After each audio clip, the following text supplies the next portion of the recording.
Everything begins at the beginning, and quite often, beginning begins when you shift your mind in a new direction. Honorable dignitaries, esteemed professors, research scholars, and students, wishing all of you a very happy morning. I am Sneha Sajan, currently pursuing my Masters in Financial Economics from the University of Kerala, Thiruvananthapuram campus. I feel so fortunate to be a part of such a illuminous crowd. Welcome to the 10th Annual Conference and National Seminar on Cooperative Federalism, Challenges Ahead, organized by Kerala Economic Association in association with Gulati Institute of Finance and Taxation and Inter-University Center for Alternative Economics, Department of Economics, University of Kerala. To begin with our inaugural session, I request Professor Hari Kumar, Vice President, Kerala Economic Association, for the welcome address.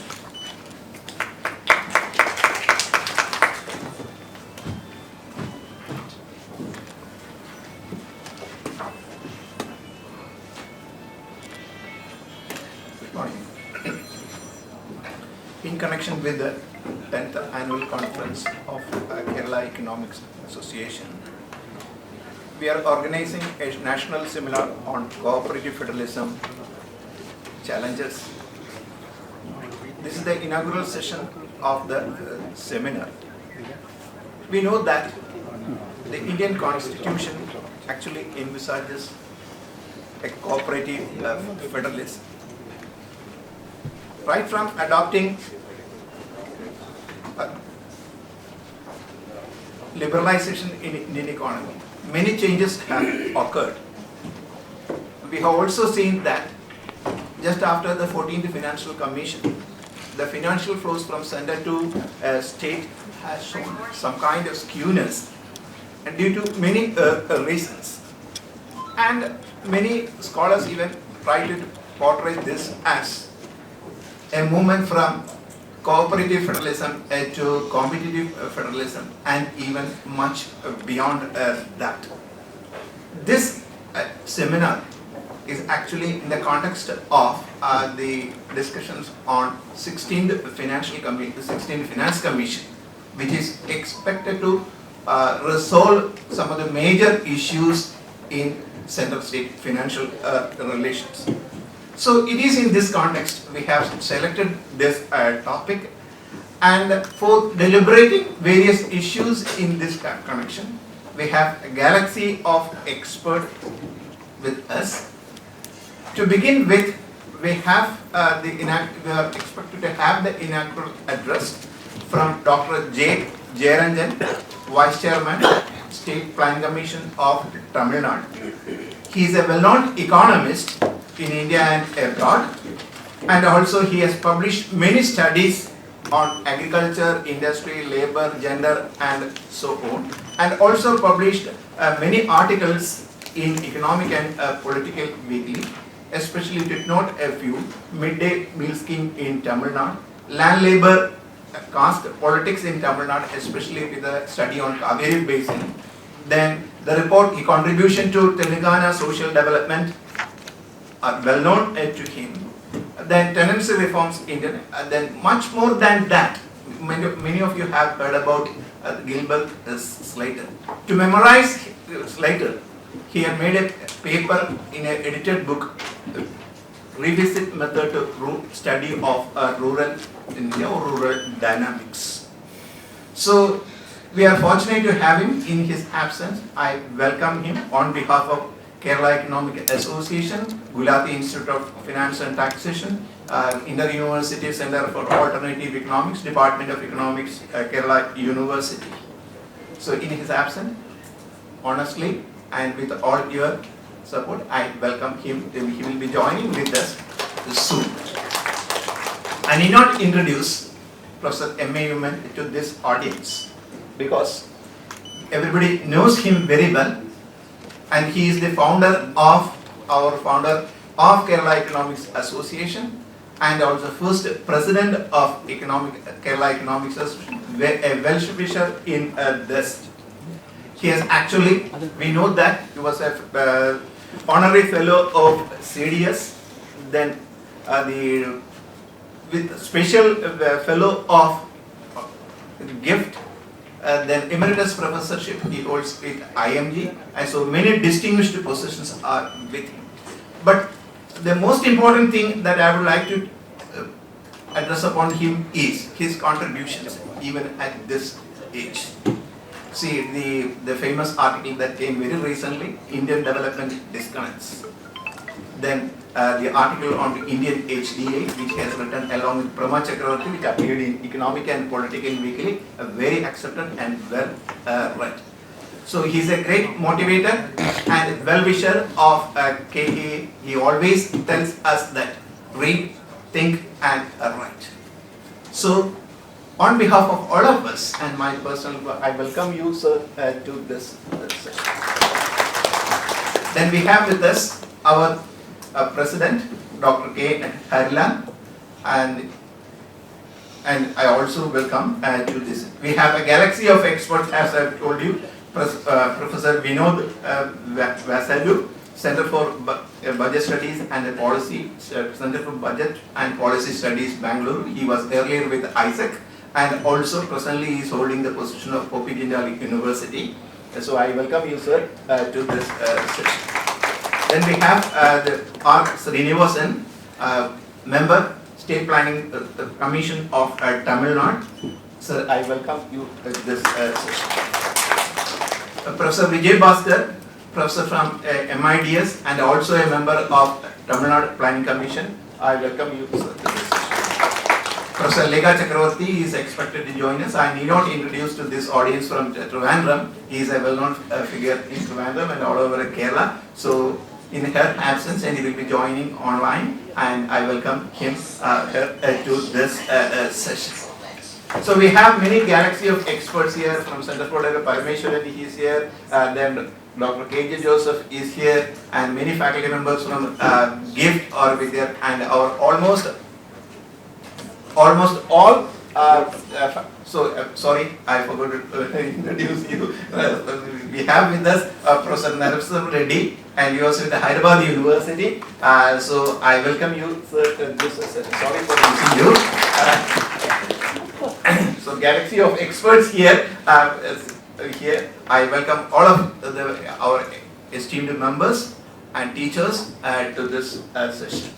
So actually, a program like this will be successful only with the cooperation of students, research scholars and teachers. So I welcome all of you to this session. Thank you very much.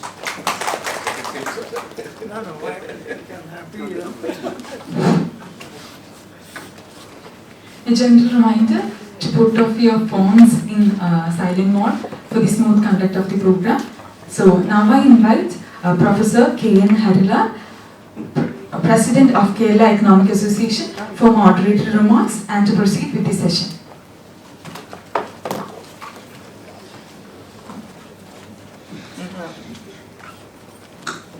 Professor Newman, Professor D. Narasimha, since Professor Harikumar sort of missed to welcome him, I should say that he is our great teacher. Most of us are his students in one way or other, and he was Dean of the School of Social Sciences in Hyderabad University, and he is a very active professor even now, travels quite a lot across the country and abroad also, and he is going on making very important contributions. In fact, when I contacted him to invite him to come to Trivandrum, I was very hesitant whether he would be traveling, whether he would be ready to travel. Then he was saying that, Hari, I am not able to listen to you because I am traveling in a train. I want to wait to Chennai to meet Jayaranjan and friends there. So I told him, you will be briefed about my mission by Jayaranjan there, because I have already invited Jayaranjan and team to come and participate in this function. So he is a very, very active scholar, very actively continuing to contribute. Same is the case of Professor Vinod Vyasalu and Mr. Srinivasan, our Vijay Bhaskar, Lekha Chakravarti and all other distinguished panelists. I don't need to say anything about our beloved patron, Professor M.A. Kumar. Now, there's a small change in the program. You might have already guessed. In fact, Dr. Jayaranjan, Honorable Vice Chairman of the Planning Commission of Tamil Nadu, was supposed to travel with Professor Srinivasan and Vijay Bhaskar, but because of some important political assignment given to him by the political leadership of the state, he had to attend a late evening function yesterday. So he'll be traveling late and he'll be here for sure, and by around 11:30 he should be here, and he will certainly deliver his inaugural address. And in the absence of the inaugural address, it will come later. We decided that there should be a brief introduction about the context of the seminar. The organizing committee met briefly and we decided there should be a small intervention giving the context of the seminar. In fact, KEA, Gulati Institute of Finance and Taxation, and the Kerala University Center for Alternative Economics decided to have this seminar on center-state fiscal relations because of the apparent crisis that the fiscal federal structure of the state is of the country is experiencing. In fact, now we used to discuss quite a lot about center-state financial relations. In fact, every finance commission, when the finance commission is appointed, we always discuss the terms of reference, and then after the submission of the report, we discuss threadbare the recommendations of finance commissions. So, discussing center-state relations is not anything new. But now, the crisis is more severe, and there is a problem of sustainability coming up. There is a kind of breakdown happening unless corrective measures are not taken. And 16th Finance Commission is appointed. Professor Panagari is the chairman, and he will be visiting Kerala and other states very soon. I heard that he will be visiting Kerala in 2 weeks. So the 16th Finance Commission and its work makes another reason why we should be discussing the fiscal architecture of the country in detail. In fact, now this is just a beginning. Other institutions are going to take up discussions. KEA is planning to have, KEA and of course GIFT will be organizing more discussions, because now we will have to influence the 16th Finance Commission recommendations and the new government which is going to come to power, because this is very important for preserving democracy, for preserving the fiscal architecture of the country. I mean, the cooperative federalism should be sustained, and for that purpose, no, it's not a question of any narrow politics over here. Politics is there, not party politics. The politics of protecting democracy in the country, the politics of protecting the federal architecture of the country. It is this kind of importance that prompted us to organize this seminar. Now, I'll just very briefly touch upon 4 or 5 aspects that we'll be taking up for discussion in this seminar. One is, the first aspect is not very generally discussed. We start from the vertical imbalance, horizontal imbalance and all, but there is a more overarching kind of background about which we are all aware. In fact, I am sure that our distinguished panelists will be touching upon this point in detail. That is the pressure all along the developing countries to reduce the overall size of the government. There is a pressure on central government, on state governments, and then other developing country governments to reduce the overall size of the government. That's a neoliberal paradigm.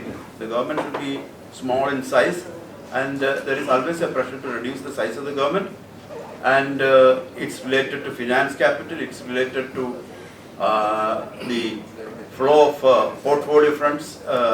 We know the connections. Now, if there is a pressure on the government of India to reduce the overall size of the government, then government of India will be trying to reduce the size of the state governments. So the burden of reducing the size of the government in terms of taxes collected, in terms of borrowings, in terms of other fiscal room, all that is transferred to the state government. So because of the pressure to reduce the overall size of the government, there is tension between provincial governments and the central government. So my submission is that the central government is not so mighty and powerful. In fact, the central government is also under pressure by international agencies to reduce the size of the government. And the only thing is that it's transferring all this burden to the provincial governments. Now the second aspect is very well known. We have been discussing this at length. That is the vertical imbalance in the system. In fact, yesterday evening, Professor Vinod Vyasadu was telling me that he will focus mainly on the vertical imbalance. Vertical imbalance, students must be knowing, in India, the command over resources, command over fiscal resources, it's with the central government. But expenditure responsibilities are with the state governments.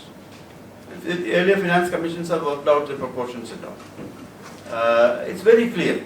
There is a clear vertical imbalance. Resources are with central government, expenditure responsibilities are with the state government.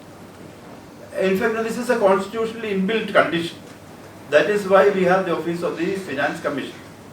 And famously, 14th and 15th Finance Commissions were very liberal, and they 14th Commission told 42% of all the tax proceeds of the central government should be shared among the state governments, and 15th told it's 41%.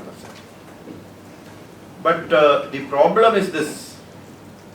This award of the Finance Commission is there. Finance Commission is having constitutional powers and all.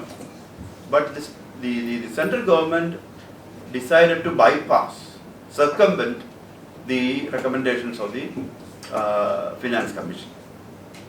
By doing what? By increasing surcharges, cesses and all, which need not be shared. And all the documents, including RBI documents, show that the proportion of surcharges and non-shareable resources were really growing. And as a result, the size of the divisible pool was coming down substantially in the country. And I hope Professor Vinod Vyasadu will be touching upon other sources of central revenue also. Disinvestment of public assets, and then monetization of public assets.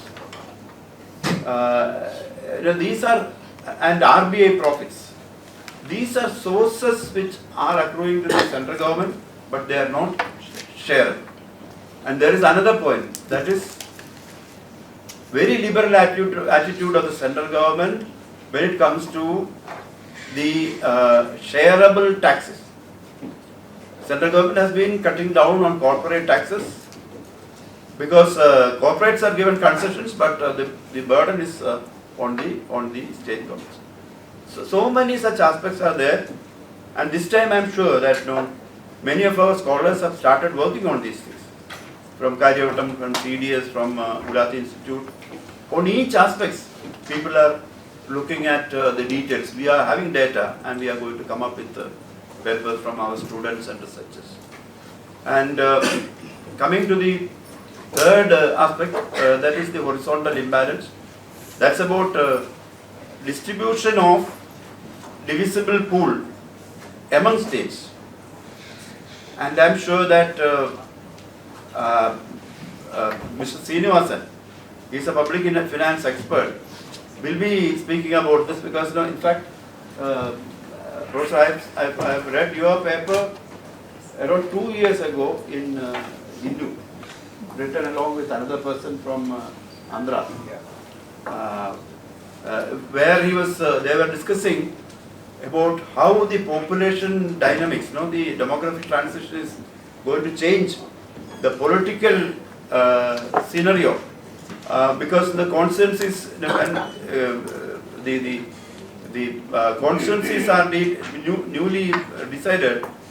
Lok Sabha MPs will be elected from north and much less from the south. They were giving projections and figures regarding this. And they have also written in that article about the loss suffered by southern states in terms of tax share because of success in population control and success in achieving higher income.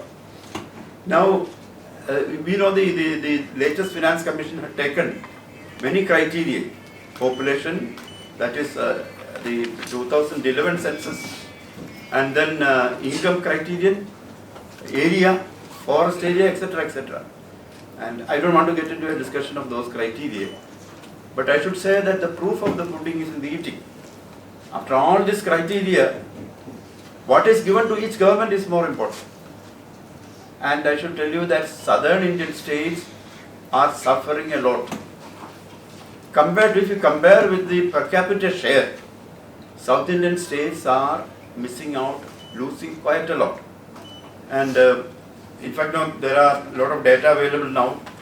I don't want to take the time of the single panelist, but I just refer to one table which came in the Reserve Bank of India State of State Finances. In the case of Kerala, in 22-23, out of all the tax revenue of the state, 78.7% of the total tax revenue of the Kerala government is from its own tax. So center share is so much less. Own contribution is 78.7. What about Karnataka? 79.7. They are mobilizing 79 on their own. Only the rest comes from the central government. Tamil Nadu, it is 78.9. Telangana, it is 84.2. And the picture is almost the reverse in the case of many other North Indian states. So for every single rupee that is mobilized, there is discrimination. And also we can get the data on where the taxes are collected from. Where the taxes are collected from. In that case also, South Indian states contribute more to the exchequer. But what is given back is much less. The organizers are not interested in making a north-south divide question here. But no, there are North Indian states also suffering in the process. Not that only South Indian states are losing. One more point and I will close. No, okay, it is agreed that South Indian states and some other states which had done well in population control, which had achieved higher per capita income, they are suffering in sharing taxes. That is agreed upon by everybody. Now, if that is true, why developing states like Kerala, Tamil Nadu, where they are discriminated as far as tax share is concerned? Why these advanced states, if they are advanced, why can't they be allowed to borrow a little more? Finance Commission is saying that no, you are advanced. So your tax share will be much less. More taxes will be collected and less will be given to you. But then on borrowings, there can be a level playing field where more borrowing should be allowed to the states like Kerala. And there is another major problem. Income is, per capita income is considered to be a measure of fiscal capacity, which is totally wrong. I am sure that Professor K.J. Joseph in his brief address in the next session will be taking up this issue, because these are some of the issues that the Kerala government had taken it up with the Supreme Court. And Professor Joseph, I hope he'll be briefly touching upon those aspects. And there is another aspect, that is the devolution to the local governments. Professor Umman is an expert in that area, not only local government finance, but he is capable of, he has been writing quite a lot about the Finance Commission in general and larger economic policy issues. And we have Professor Vijay Bhaskar also here. He is our regular friend. He has taken his PhD MPhil from CDS. He was junior to all of us, but now in terms of knowledge, he is much senior to many of us, I should admit. And I hope, he is not a public finance expert, but he is in the Planning Commission, and he had accumulated quite a lot of knowledge about centrally sponsored programs and other programs designed by the central government which are discriminatory for participating states. So he will also be telling us about this thing. And Nega Chakravarti again, she is one of the growing public finance experts of the country, and she has also agreed to come and speak. I have taken a little more time than what I thought I should take. Now both of us are given a responsibility, Joseph and me, to regulate time so that participants are given a chance to make their opinion heard. Thank you. And now, now Professor M.A. Umman will address the cabinet.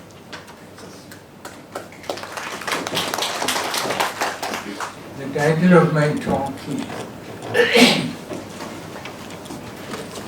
India's Cooperative Federalism and Random Reflections of a Concerned Nonagenarian Teacher of it.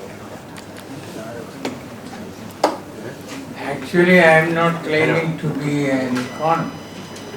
That's why I advise it to be taken. I am more a teacher of economics, and I continue to study a teacher in my humble way. This is very quickly prepared. That's why I start by saying I am asked at surprise notice to deliver the keynote address, and as the couplet says, it is not for me to question right. It is for me to do and die. That is the couplet. But I don't hope to do that. Let me start by defining what is cooperative federalism. Under cooperative federalism, the federal and state governments cooperate with each other for the overall development of the nation. Baldwin and Shaw classify cooperative federalism into three: interdependent spheres, marble cake, and independent spheres. Recording in progress. In interdependent federalism, the federal government determines major policies, and states and local governments are implementing agencies. Their interests are, of course, taken care of by second chambers and various other entities. Under the marble cake model, all layers have equal status and overlapping responsibilities. In the independent sphere, as in Brazil, all levels enjoy equal and autonomous status and have separate legislatures and coordinate their policies horizontally and vertically. Obviously, India does not fit into any of the model of this that comes here. Even so, India is a federation of sorts and will have to make it functional for our. It's a cooperative federalism. I think in all cooperative federalism, multiple governments exist and can live only on mutual trust. Relevant institutional mechanism and structural reforms are needed to support the process of cooperative federalism. For example, the FRBM, indirectly Dr. Hadlal hinted on that, not FRBM. For example, FRBM Act and the fixed deficit debt targets applicable to all states following from it are federal impositions rather than the outcome of mutual consultations. The ethos of cooperation is non-existent.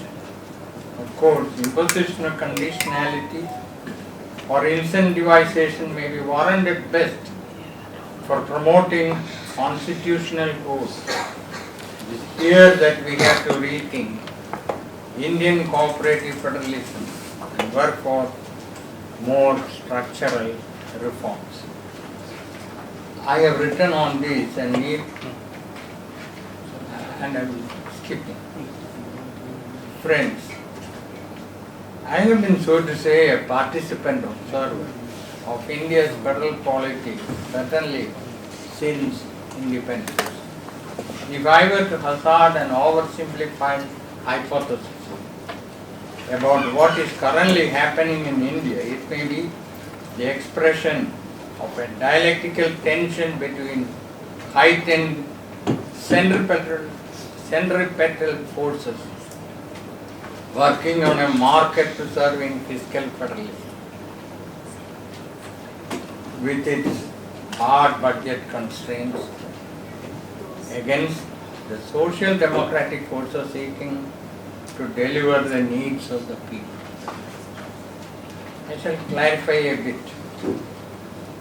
and that only with anecdotal illustrations. Undeniably, the parliamentary process is in deep retreat. For example, we go through the Vedam report, interesting data you can get.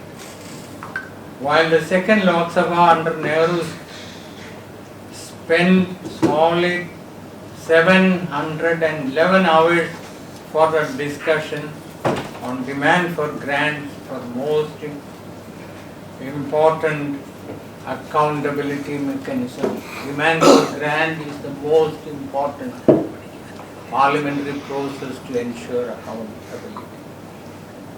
The 16th Lok Sabha spent hardly 62 hours for both demand for grants and budgets taken together, and instructively much less in the 17th Lok Sabha. The report of the Vedam Institute of Switzerland, which I have been following, has classified Indian democracy as electoral autocracy from 2019 onwards. It concludes on the basis of wide range of measures and studies that contemporary India is worse than that of the emergency period.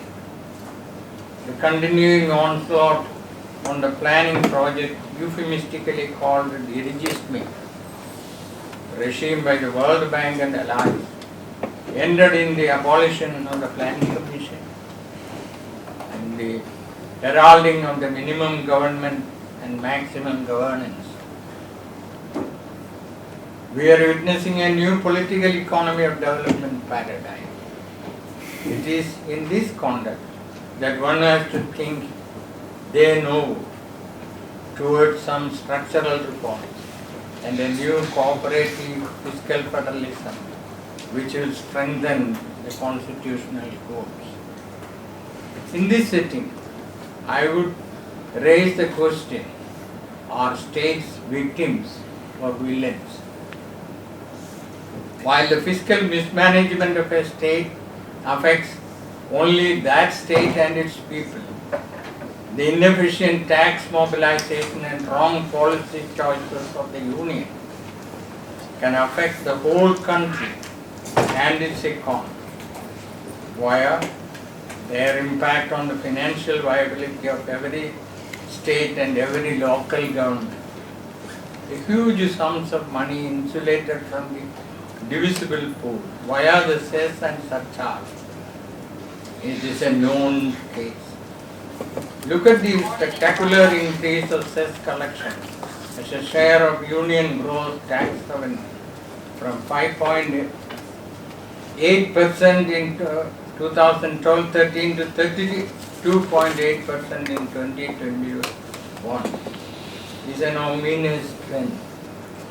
While the size of the cess collection during the period increased 13 times, the state share of divisible pool increased only by 2.4 times. Recording in progress. Can this happen under a genuine cooperative federalism? Table 1 presents the corporate tax foregone alone, not other tax, direct tax, to illustrate how huge sums of money were lost to the states as a result of that during the 13th and 14th Finance Commission and the first 2 years of Finance Commission, 15th Finance Commission. It is clear that from corporate tax during 13th FC, the states lost rupees 9,602 crores and rupees 1.92 lakh crore during the 14th FC. Besides, rupees 65,441 crore during the last 2 years, 21 and 22. Indian economists, Indian political class, government, media have been for long supporting the myth that direct tax cut promotes growth. Though this has been ably explored by Thomas Piketty, Abhijit Banerjee and Duffalo in their various writings. I am particularly referring to good economics for hard times of Duffalo and Banerjee and Duffalo. Economists and politicians, come business people like Donald Trump, keep chewing the cud of tax cut. Direct tax GDP ratio given in table 2 is negligible compared to all capitalist countries. See the appendix A and B, which I put it here. It's not the result of any systematic revenue mobilization. Even when corporate tax rates were continuously reduced, tax revenue increased because direct tax enjoyed a buoyancy of 1.27, with the buoyancy of personal income tax as high as 1.58. During 1999 through 2022, with an R-square of 0.994. The direct tax GDP ratio and the tax GDP ratio of India compared to some major OECD countries given in Appendix A and B show how abysmally low our tax mobilization has been, despite the widely circulated impression that the Indian corporate sector is overtaxed.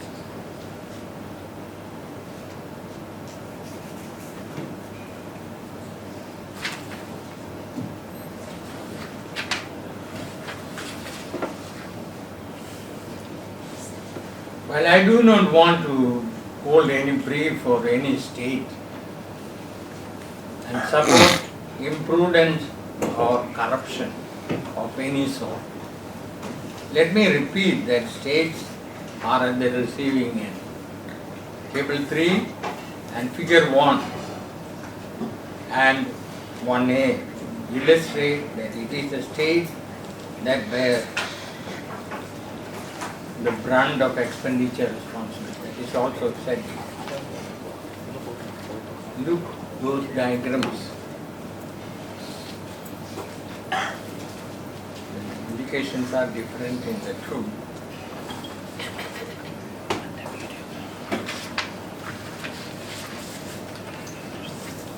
Figure 1 shows both the union and state expenditure ratios with 93-94 as 100.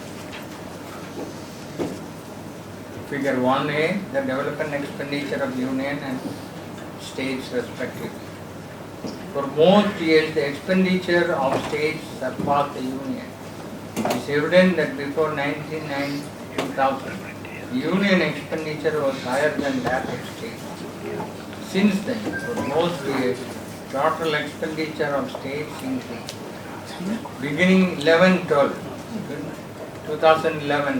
there is a sharp downturn in union expenditure, and during the past decade, it is very highly pronounced.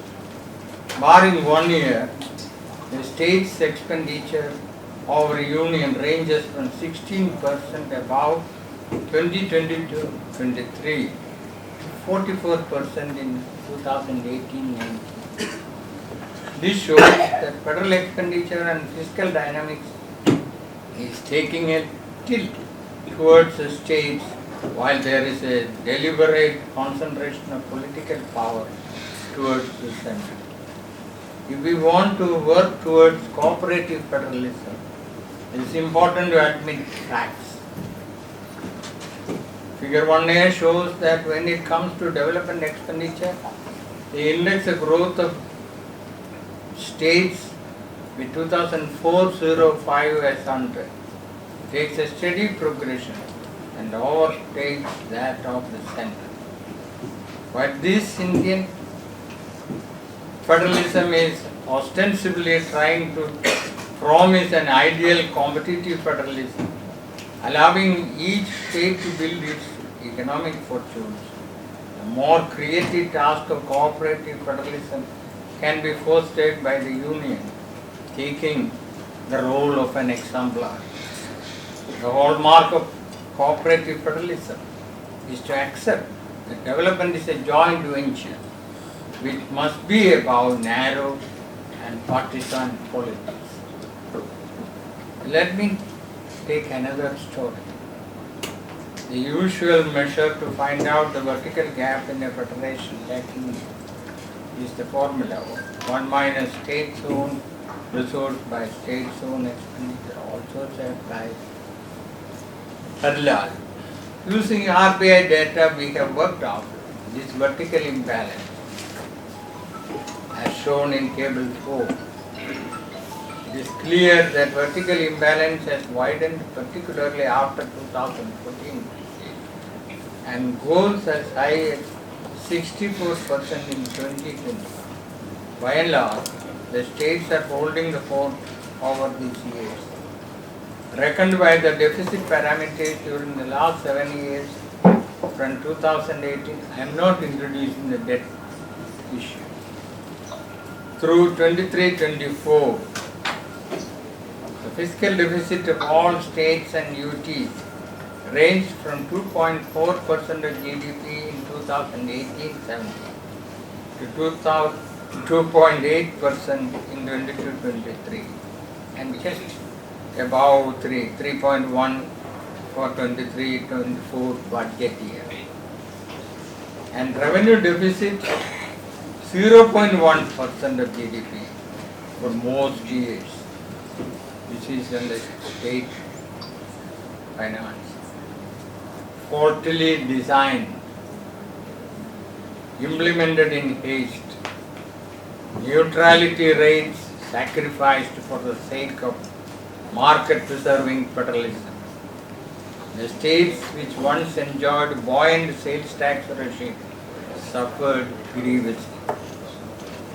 As two scholars who studied GST put it, quote, in general, with the introduction of GST, the center expanded the tax base at the cost of the state, and states have foregone substantial revenue for building one country, one tax system, unquote. All these are narrated to show that states are victims, and Indian fiscal federalism would have revealed a different tale if only the center has performed its policy options in a more prudent manner. It is in this context the larger issue of restoring fiscal balance in a federation has to be addressed. Indeed, Indian federalism, with its built-in bias in favor of the union, which enjoys residuary powers, the transfer system has to be reviewed to see how far the vertical and horizontal balances are restored on an equitable basis. The golden rule of an ideal federation, I have written on this on several occasions, is that no citizen should be denied minimum services because of the choice of her residential location. I want to reiterate that the subordinate role given to state finance corporations and local governments and the persistent failure to integrate them into the Indian public finance by policy makers is in very bad taste. UFC and SFCs are complementary institutions. See the language of Article 243.1, 243.7 and Article 283.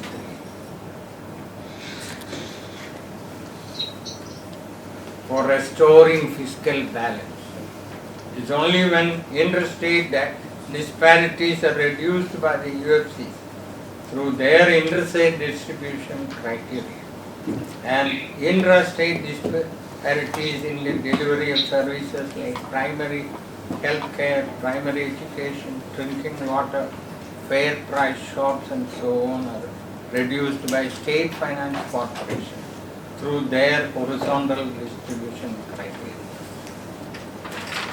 Indian federalism becomes only cooperative, inclusive and democratic.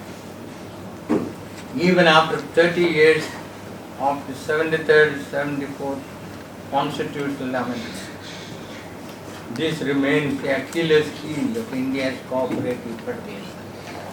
And building the local democratic base of this country, the so-called largest democracy of the world.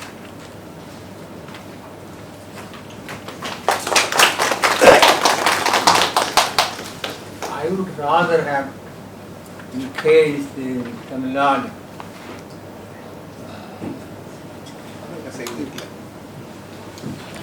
Vice Chairman of the here.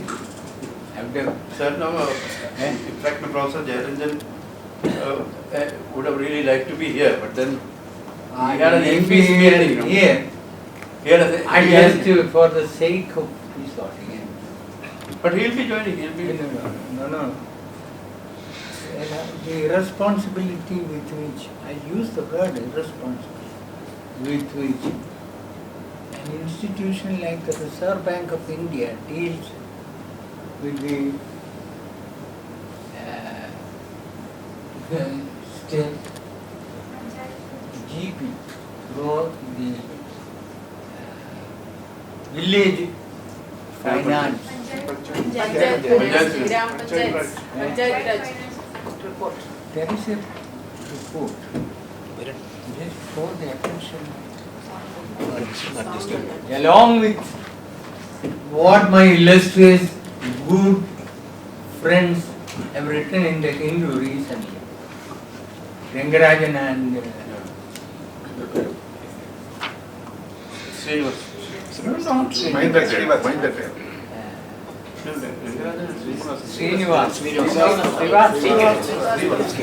Rangarajan and Srinivas. This Rangarajan called me and said, I welcome you into the non-Nigerian club. But he is all right. There is debate cannot be solved on the basis of horizontal vertical criteria alone. The crisis that is what I try to tell you is that the report says that Kerala's अरे अरे per GP, Grama Panchayat expenditure in 22-23 is 60.69 lakhs. Mind you, it is above 18 crore. What a difference.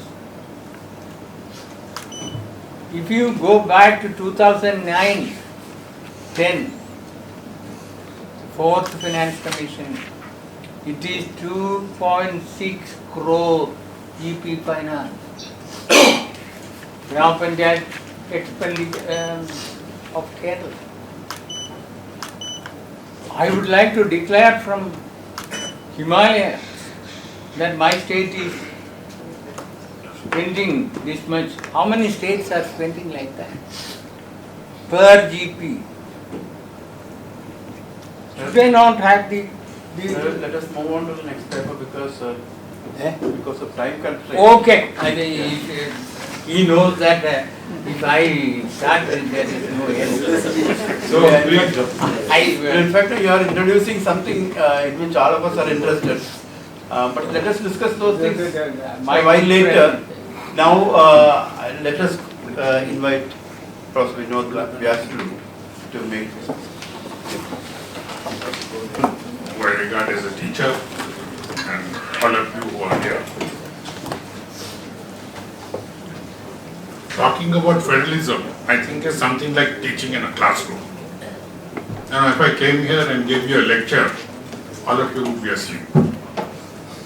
The essence of getting a teaching process right is for me to say something that you can latch on to, respond, comment, criticize, expand, to which I then respond. It's a dialectical process, at the end of which both teacher and student are enriched.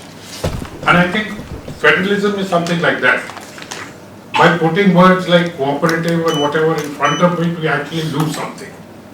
We talk of cooperative federalism when we practice coercive federalism. It's much better to talk of federalism, which basically is a system of governance in which the sovereignty of the state is divided among different levels of the spheres of government, not even levels are hierarchy, between spheres of governance. And our constitution has done that through the constitutional list. Certain things are with the union government, certain things with the states, and after the 73rd, 74th amendment, somewhat ambiguously with local governments. Now this, Professor Woman has explained very clearly, necessitates that an efficient system of tax collection doesn't go well with the efficient system of expenditures.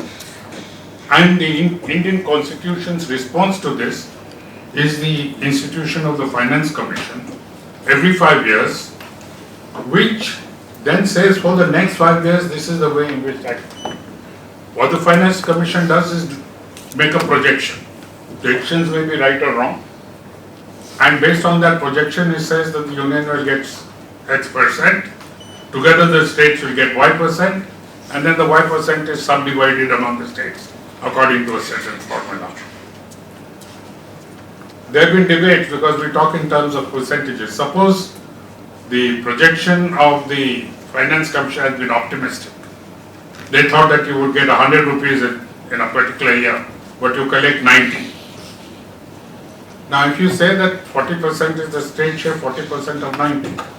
So there have even been interventions in the literature, people saying don't just say percentage. Say 50% or 50 rupees, whichever is higher. So this is the way it goes. It's essentially a question of a dialogue that has to take place among the agencies of government, and it cannot be reduced to some kind of a formula for the simple reason that the essence of a federal functioning is a process of discussion. If you look at some of the other countries, they have institutions where the actors discuss this. We have got into a situation where somehow the union is a leader and the states are sort of whatever, something lower down. And also the discussion takes place between each state and the union. There is very little horizontal discussion. Karnataka and Tamil Nadu are quarreling over Kaveri water. They bring in the union government. This is something that should be bilaterally discussed. And this is something that will keep happening because on the sharing of natural resources, there are going to be issues. And a solution that is worked at one point in time may not work at another point in time. These are dynamic situations. So one of the things I want to concentrate on this is that given the Constitution's allocation of responsibilities to the different spheres of our government, government is together, union plus states plus municipalities, panchayats, etc. How do we go about, in principle, making a submission to the Finance Commission? If we go back and look at the history of some of the Finance Commissions, in the early years there was no divisible pool. There were taxes and excise and income tax and so on. And a percentage of which was divided between union and states. But when you look at it, it was usually more than 50% that went to the union. There's a reason for that. When the first, second, third Finance Commission, that was the planning era. Under the time of the 5-year plans, the Mahanobis strategy of investing in the public sector. And if you look at it, new productive enterprises were coming up. That is when VHEL, HMT, ONGC, steel, all of them came up. And the financing had to be done through a device called a public sector investment, where the union government put in the equity and the shares were held by the President of India. That is the mechanism we've chosen. Fair enough, it works. But then, as we all know, after the third plan, there was a plan holiday, the political economy of the country changed. The last public sector unit that was a greenfield project was Nalco in Orissa. This was around late 70s. After that, there has been no new project. In fact, the growth of the public sector in the later Indira Gandhi years was basically nationalizing the private sector and making it public sector, like coal, like textiles, like many other cases. So you can see the public sector growing, but there is a difference between the public sector growing because of new productive capacity being calculated and changing the designation from private to public through a nationalization process. So basically the point I am trying to make is that the share that went to the union government remained at a fairly high level. And it is time that we re-examine that. Because once the investment in the public sector unit stopped, the union still had it. And this is a political process. The Prime Minister then, Indira Gandhi, saw it as a way of extending her influence. And if you recall, that is when the central schemes came in. And although many items are on the state list, agriculture, industry, health, there are central schemes there. And it is inbuilt in these central schemes that since the money is coming from the center, they make the rules. And it's a process by which what should be a government is reduced into a branch office. There is a health scheme. I recall a case once when I was in Bellary district. And there was a problem. I'm not sure of the diseases I'm mentioning, it's a long time ago. But I think there was a problem of leprosy. There was a lot of money for a TB control program, but there was no TB in that district. But the money that was available at the district level for TB in the health sector could not be used to deal with the leprosy problem. They had to go to the state government or to go, and that's an impossible process. And this is where the advantage of the federal system comes in. If that district had an elected government, panchayat we call it, or Bellary government, they should be able to make this reallocation even if there is no need for legislative powers which local governments do not have. It's a question of how these things work. Dr. Ambedkar pointed it out that the best consequence is spoiled by poor implementation, and good people can well implement a bad constitution. So to a large extent, the way we have been working it has been critically responsible. I made the point that central schemes led to a certain amount of bureaucratic centralization. Because this happened even in Kerala when I've been going around. But that is the rule. If we don't do it this way, there's an audit objection. So don't want to do it. and it becomes a mindless exercise.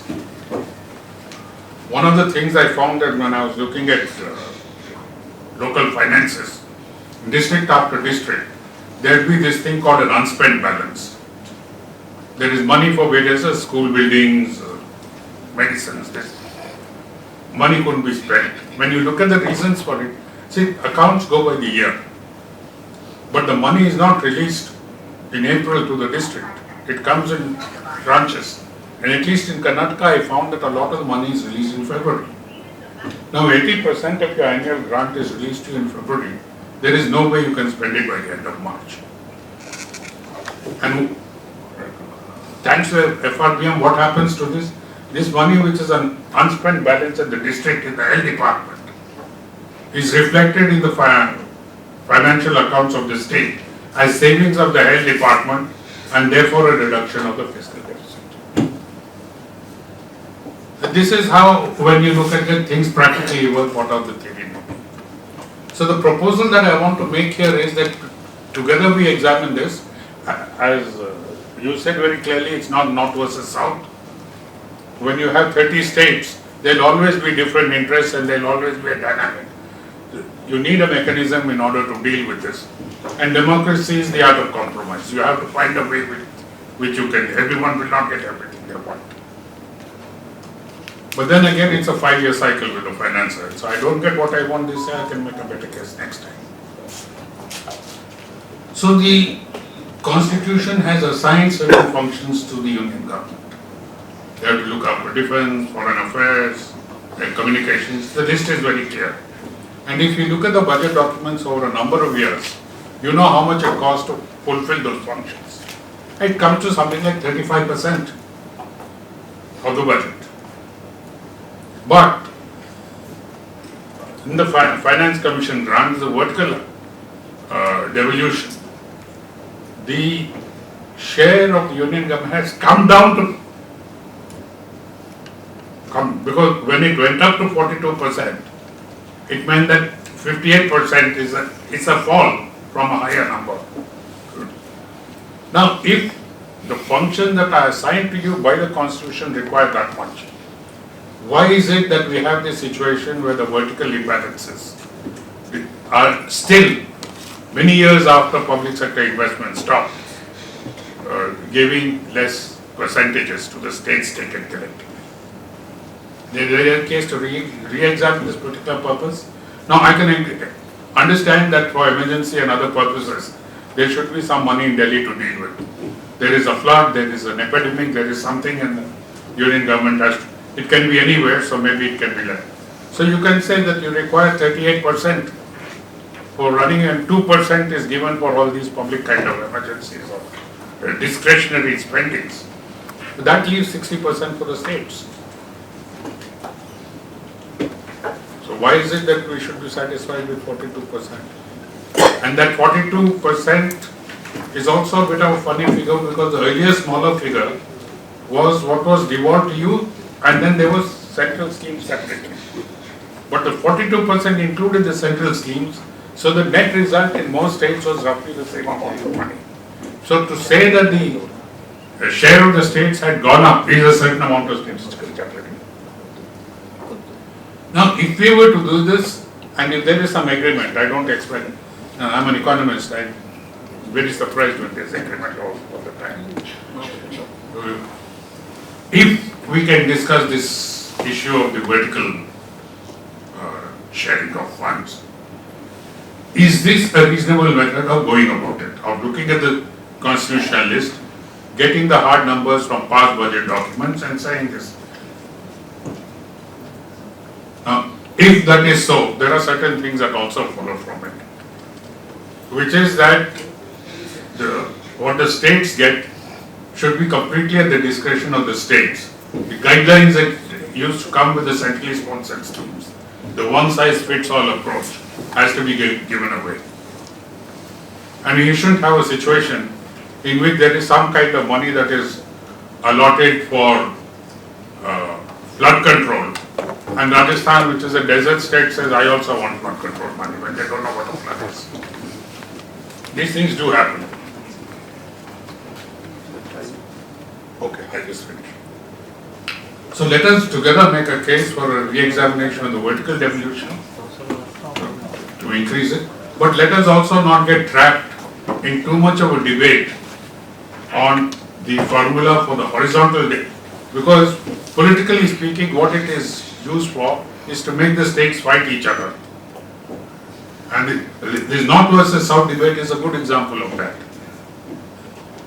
So we have to look at it, just say that this goes to the states and each state does what it thinks best, it has an elected government.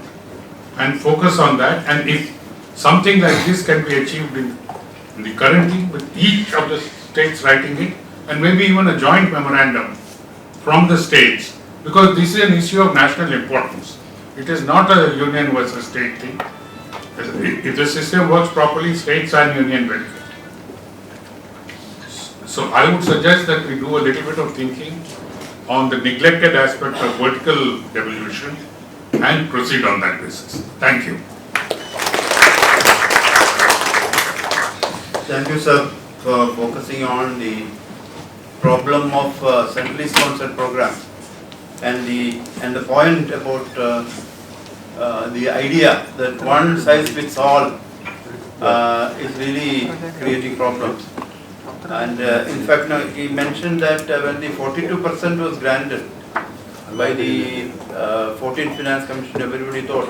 In fact, I was a member of the planning board at that time. In fact, we were very happy that we are getting more money now because of the Reddy Commission. But what happened was that the centrally sponsored programs continued, and in fact, one size fits all kind of approach continued. And it's very difficult for Kerala to implement many of the centrally sponsored programs because they are designed for the North Indian kind of environment. And these bureaucrats, they have a mindset, they make a design and they try to impose on all states. The same bureaucrat, when he is in the Kerala cadre, he is trying to implement that program, it will be very difficult to implement that program. So those are structural problems that remain. Thank you for reminding about those issues. And also he emphasized the need to, we have Dr. Jayaranjan, Honorable Vice Chairman of the Planning Commission of Tamil Nadu here. I was wondering whether you'll be able to make it in time. So thank you for coming. Thank you for taking the trouble after your yesterday late evening meeting to get the fight out. Now let me call upon Professor Narasimha Reddy to make a request.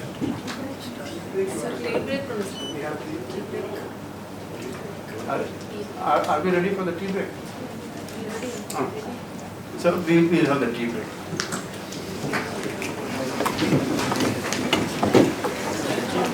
Because now we realize that now we have a lot of manpower, experienced scholars all over Kerala in universities, colleges, teachers, scholars and students.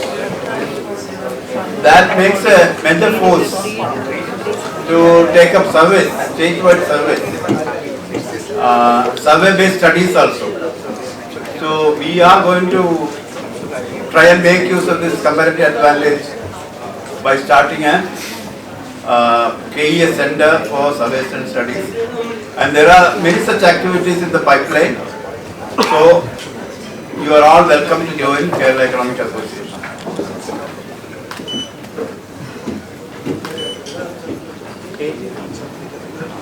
Now let me invite Professor Narasimha Reddy to address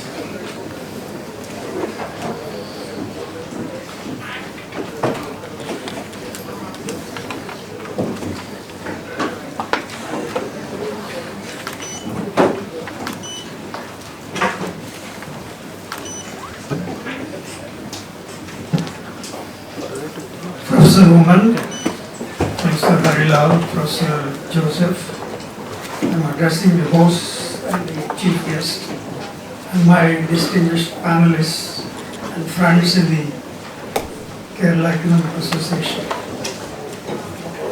I must also start with saying that I am not an expert in federal finance, but I am of course a concerned citizen, also a student of economics. Therefore, I can't say that is not of much interest to me. It has been abiding interest. In fact, right from the days, I think Professor Thiruvananthapuram would justify my statement, that in the early 70s,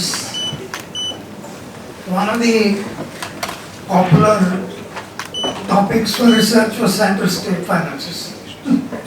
In fact, we used to have jokes, whoever wanted to have a quick PhD would pick up center state relations because the data is available, you can work on one state, the other, and then what was happening. It's interesting. Of course, over the years,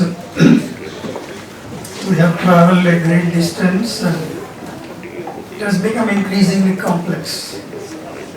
And as we have arrived at, as perhaps Kerala Economic Association has been announcing, they are having a series of discussions on fiscal federalism. It also shows the complexity it has assumed. There are several factors all of us would know as to what happened over the years. It's not merely the kind of, let's say, dependence, even on the taxes, sharing, etc. There are extra kind of things that have come into the domain of states' responsibilities, like one of the things that the women emphasized, that should be a starting point for a person like me, because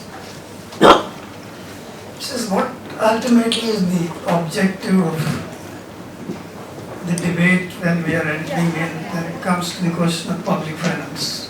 Here we talk in terms of center-state financial relations.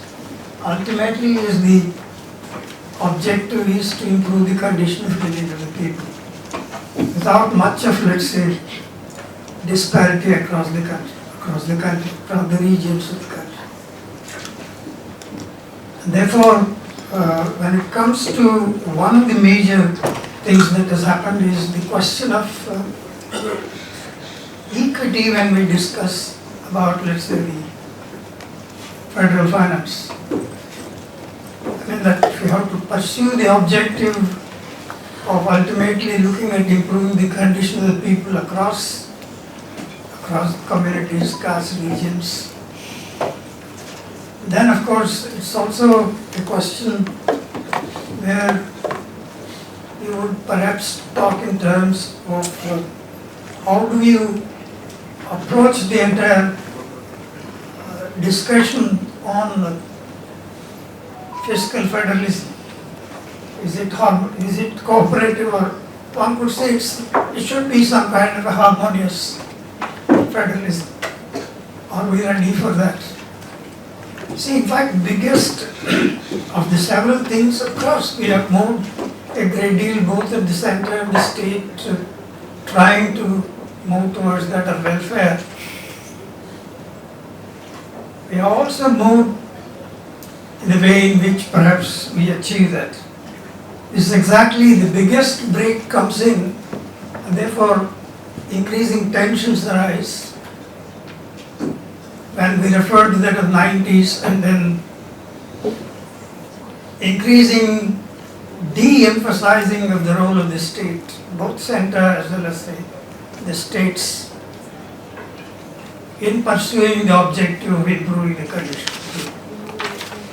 And this is exactly without addressing the kind of things that happen through that of neoliberal breakthrough. And then without questioning the kind of tenets of neoliberalism, it would become increasingly difficult to think in terms of the directions towards which we should travel if we have to achieve the objective. That's why I think the first time we find, whether we talk in terms of horizontal kind of distribution also than not vertical. Both the things get affected. The first time the question of equity was brought into that of horizontal distribution, because by the time you have 13th Finance Commission, the country is already showing signs of increasing interstate or interregional disparities. So you can't allow this to go on and then still think in terms of the major objective. And substantial contribution to this direction is gradual withdrawal of the state and then increasing space to that of, let's say, market forces. And then it affects both ways. I think Professor Woman has brought in, if you keep on referring to that of what is included in the divisible pool without referring to what is not there, and particularly when we refer to that of the emphasis that we lay on what is included in the tax pool and what is happening to it. If both, let's say, on the one hand we would say this is tax GDP ratio in India is one of the lowest, and then one of the basic things we start in development economics looking at public finance is how to raise that. If you have to achieve the objective of, let's say, improved condition of the people, you have to spend more, invest more. Therefore, you have to increase this side of the receipts. Therefore, if you start saying that we are, let's say, not going to tax, even as assuming personal kind of taxation, I'll come to that of, let's say, there are a lot of data also given by Professor Woman about, let's say, corporate taxation. Instead of, let's say, raising it, if you reduce it, if you, let's say, start appeasing people, trying to give concessions, even in the case of personal income tax, the whole question of inequity or inequality that we are talking in terms of, as a product of, let's say, the neoliberal reforms, which is extensively recognized now, then how are you going to talk in terms of what you have, and then all that you have is some kind of a tax harmony between that of states. You have, let's say, given powers substantially now to that of center, and it's increasingly your tax GDP ratio, if you break it, shows that increasingly it's indirect taxes. And then when we refer to that within direct taxes, the corporation tax contracts over a period of time. There is celebration, there is increase in the direct tax as well, yes, because incomes increase a little bit. Even school teachers also pay income tax. The base increases from 2 crores to 5 crores. But what little they pay, certainly the tax receipts increase. But if you don't tax, no, I pay 30% margin tax, Ambani's pay 30% margin tax. And then when it comes to the corporate tax, you start reducing it from, let's say, something like it should be 33 or 30%, it comes down to that 23, but actual payment with all the kind of manipulations, accounting capabilities, larger the corporation, the better it is, you pay ultimately 18% or so less. So this perhaps becomes a fundamental question when we refer to that of equity as one of the considerations when it comes to the question of financial relations and financial mobilization. Are we in a regime where it is possible for us to think in terms of change the track and think in terms of raising, let's say, the resources that you can't, let's say, push inequality. In fact, why equity? I can't think it, of course, the complaint is when it comes to the question of horizontal distribution, we have been sharing. Now I think 13th Finance Commission on, if you say that rate is given for that of your economic disparities has jumped that of 50%. And this is also closely linked to that of the other one. The weight is given to that of, let's say, population. If you come to that of, let's say, 15th, 2000, these two are interrelated. states which are doing better in terms of, let's say, so-called economic development or let's say per capita income, are also the states which are doing it because they are also the ones which have contributed to the reduction in their own, let's say, population size. Maybe some of the states would reach natural rate of displacement in population growth. They may not grow at all. Therefore, do we point out to those states we are not able to do either, let's say, reduction in population growth or lack of, let's say, the kind of, let's say, improvement in their per capita income? It continues. If you look at, let's say, this is where the breaking point comes in. If we look up to 90s, the ratio between that of the highest per capita income and that of the bottom was something like 2.9%. Now it ends up after 90s to that of 5. And therefore, instead of contracting disparities, it's increasing. Therefore, as a citizen of India, we do talk in terms of north-south. When it comes to population growth, it's not only south, it's in the west, to the Goa's population, or if you look at North Punjab, Himachal Pradesh, if you look at east, even Orissa and then West Bengal, Assam, all these states have been experiencing declining population share. Great. So therefore, we are not talking about north-south. When we are, objective is the one perhaps which is set in. Every citizen in India must have a decent life. That is the purpose of, let's say, your finances ultimately used for development.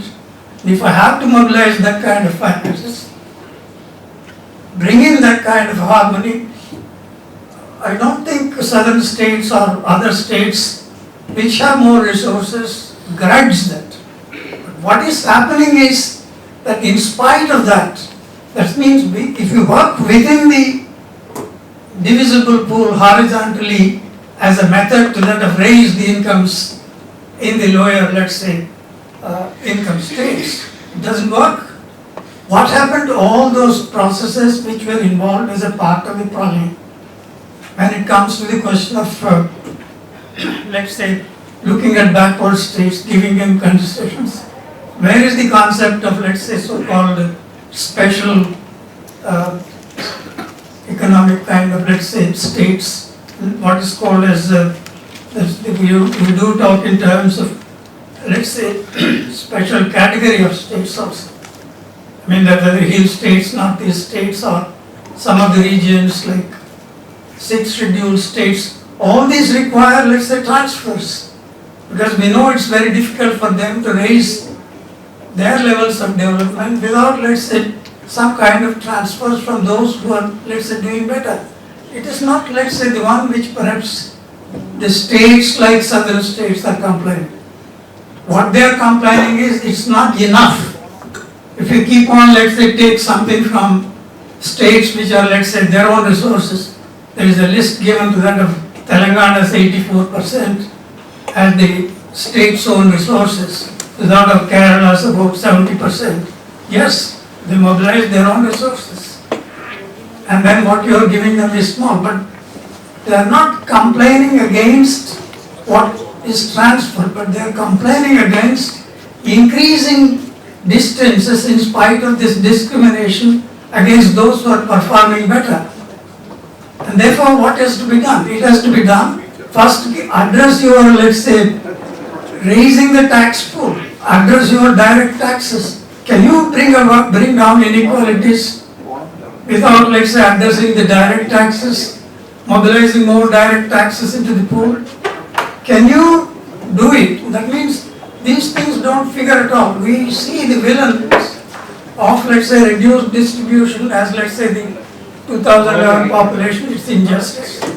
We talk in terms of increased, let's say, share of 50% for economic distance as well. And we have to go beyond that, suggest as to what the union should do. Who take the responsibility for incentivizing or direct investment if you are trying to monetize public sector and get additional kind of resource for union? Instead of, let's say, putting, let's say, public sector or public investment in those states where you can generate, let's say, production income. Without that, I don't think Bihar would perhaps try to pick up. When there is nothing that could be said in Bihar as a poor resource state, they would point out to governors, would you leave that like that? It continues to be, if you talk in terms of continuously, you list states on the basis of the incomes, the bottom states remain at the bottom. This is what the complaint is. You have to, as the union, it's not merely trying to, let's say, try to handle the shares of the states and the shares among the states. It has to be additional effort to be made as perhaps thought of. I mean, in fact, when it comes to the question of, let's say, pre-15, let's say when the Planning Commission was abolished, 30% of the total resources distributed were from the states, let's say, plan funds. And then what happened to that now? And they were given into that of special kind of a concessions, that's all from the center. From the union funds to that of states which are backward. So therefore the responsibility of transfers doesn't end with that of relatively better off states to that of, let's say, poorer states. The responsibility lies with that of the union, which has to mobilize more resources and use its own share, that of, let's say, strengthen, let's say, the weaker states by investments there, public investments there. So if you start, let's say, with a slogan like this, can you bring in Niti Aayog as a substitute for Planning Commission? What is this? This is the cabinet resolution. I read, if all of you would know, that in one line you just destroy all that has been done in the name of the lofty ideals of planning. What is this cabinet decision in favor of, let's say, Niti Aayog? The one-size-fits-all approach, often inherent in the central planning, has the potential of creating needless tensions and undermining the harmony needed in the national effort. You see, completely opposite of what we think. How do you bring in harmony?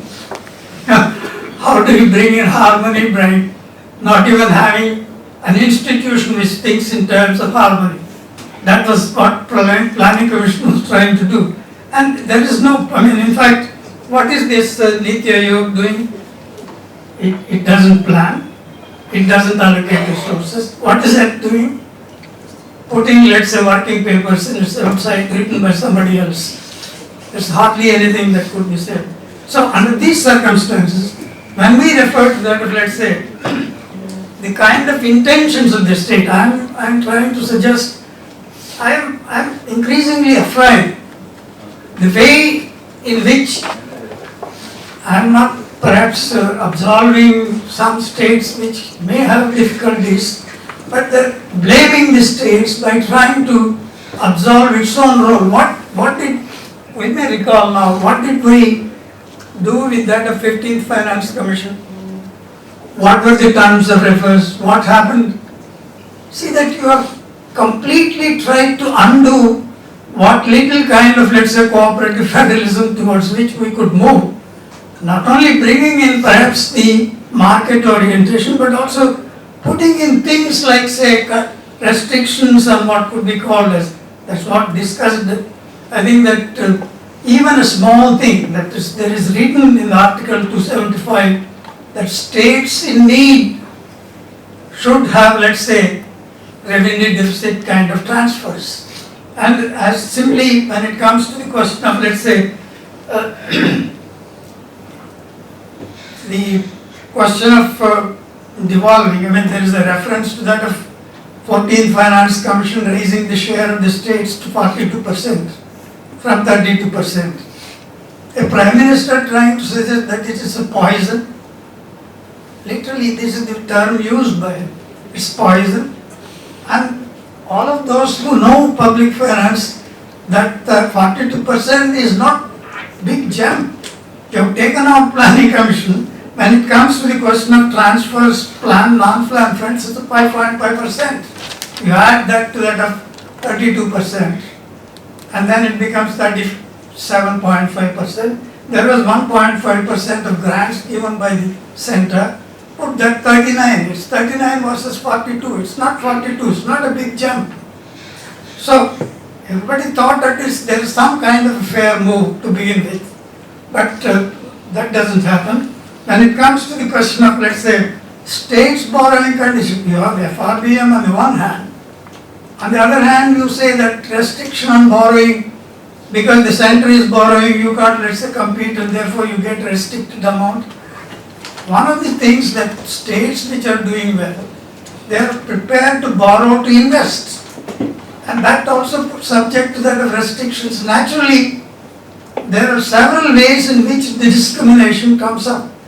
Not only they lose their share because of the distance, because of the new type of population measures, even that they are ready to take, but you put several restrictions and then in fact then introduce even allocation of grants to the states on performance.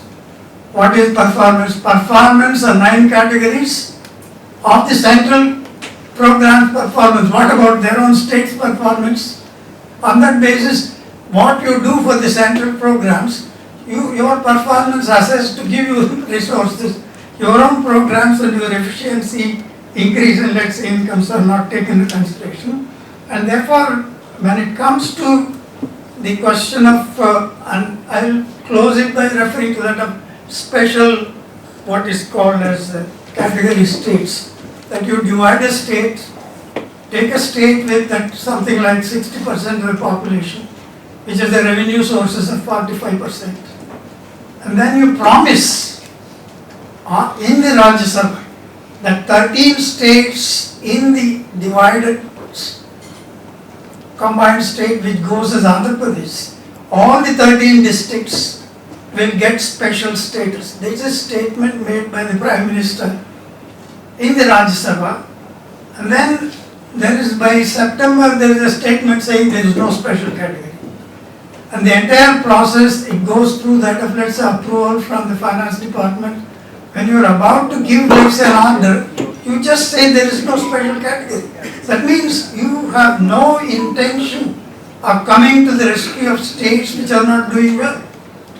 And therefore, if that is the kind of an attitude, if you keep on looking at, let's say, only what you have in the list, what is the tax rates you are having, corporate tax or let's say even personal income tax, and then that is the pool. And then you keep on, let's say, saying that take something out since you have a better per capita income and give it to someone where I think he is meeting only revenue expenditure. Instead of putting any investments there through that of public investment. This state will continue and it doesn't give any let's say promise that there is likely to be some kind of harmonious relationship. In fact, I wanted to start this brief presentation by referring to that of Ambedkar. That's in the Constituent Assembly when the Constitution, particularly referring to that of the fiscal financial measure, he made this statement. It's an interesting statement, like something those days prophetic as well. See, when he said that as perhaps at that time, 1946-47, what was proposed as some kind of a relatively, you know that a lot of politics and then relatively stronger state, still according to him had some balance. However, he says, however much you deny powers to the center, it is difficult to prevent the center from becoming strong. Conditions in modern world are such that centralization of power is inevitable. And he goes on to give the example of United States Constitution where there is hardly anything which could be said as a strong center. But the states had powers. But at the end, in the practice, he shows that states are nowhere. And center becomes the federal head of the, let's say, federal state becomes the most powerful by showing that nothing that one can do will help to prevent it from being strong. It continues to, that is the tendency of federal system, but the usual American kind of emphasis is, on the other hand, we must resist the tendency to make it stronger. It cannot chew more than it can digest. Its strength must be commensurate with its weight. It would be folly to make it so strong that it may fall by its own weight. We may have to wait for that. Thank you. Thank you, Professor Reddy. In fact, in most of his presentations, Professor Reddy will start in a very low voice, in a very humble manner, but then in the middle of by the time he reaches the middle of his presentation, he will be coming up with many new ideas, and today also he didn't disappoint. He focused on the question of equity, and in fact, no, whenever we say that in the fiscal equalization scheme now, the South Indian states are getting less, that is justified in terms of equity, because southern states are doing well, or some other advanced states are doing well, and because of that they can afford to have a lower share from the centre's kitty. That is justified in terms of equity. As he was rightly saying, in fact, no, none of the southern states will go against the idea of equity. It is not against the need to have equity. He was also stating that, but he is also adding another dimension, that is, the responsibility of the central government to address this issue of equity and how far it is doing. The tax to GDP ratio is coming down, income tax and corporate tax concessions are being made, and wherever the central government used to intervene in the with the help of planning commission and all those responsibilities are now being unaddressed. So in the context of the 16th Finance Commission, when the equity argument is put forth, in fact, no, we should emphasize the question of equity, and we should also show how the central government, how the financial system, how the banks, how they are all moving away from the question of equity, and finally, the responsibility of equity is just on the federal finance. That cannot be allowed. So, thank you for emphasizing this particular dimension, and I've learned quite a lot from this presentation. Now, Professor Ranjan, Dr. Ranjan, after students. So, of reading his long, old article in Hindu, and he and his colleague from Hyderabad Central University had written that article. That was, I think, around 2 years ago. But recently, very recently, 2-3 weeks ago, Dr. Ranjan and Srinivasan together had written a paper in Hindu, which was focusing on this question of center-state relations, and Honorable CM of Kerala, Pinarayi Vijayan, in fact, now quoted their article in his Delhi speech.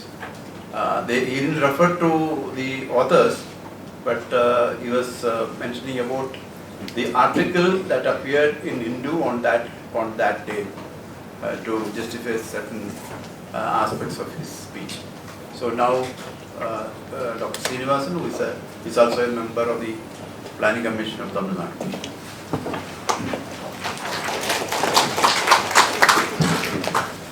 Good morning, friends. Thank you very much. I just would like to make briefly 3 points with reference to the 16th Finance Commission. First is the terms of reference itself.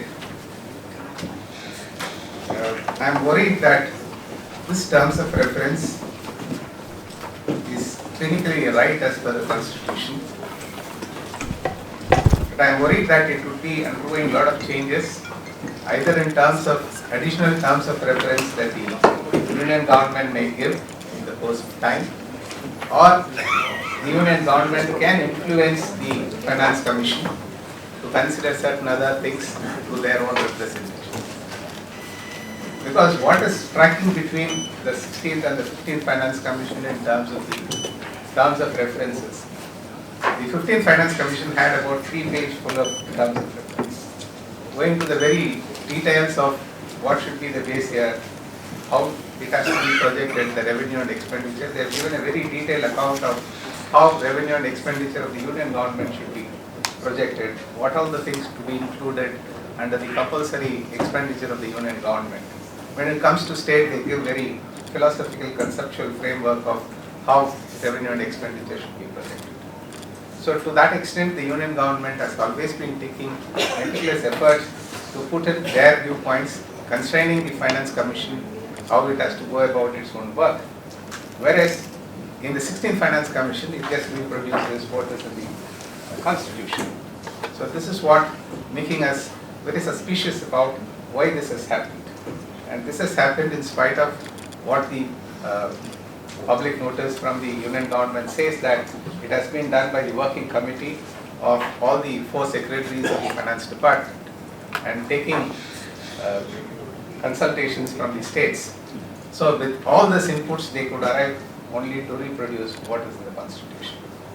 So this is what my base point about the suspicion of this whole terms of reference. Secondly, why I am suspicious is also the point that the Third Finance Commission for the first time, because the first 2 Finance Commissions included the plan expenditure into the reckoning when it decided on the grants, whereas the Third Finance Commission decided against it based on a dissenting note from the member secretary. So this is the experience that we have had with the Finance Commission. And in the fourth Finance Commission, what happened? This issue was referred to a constitutional expert then, to K.K. Venugopal, and he gave an opinion that plan expenditure should be included while projecting the revenue and expenditure of the states to decide on the grants in aid.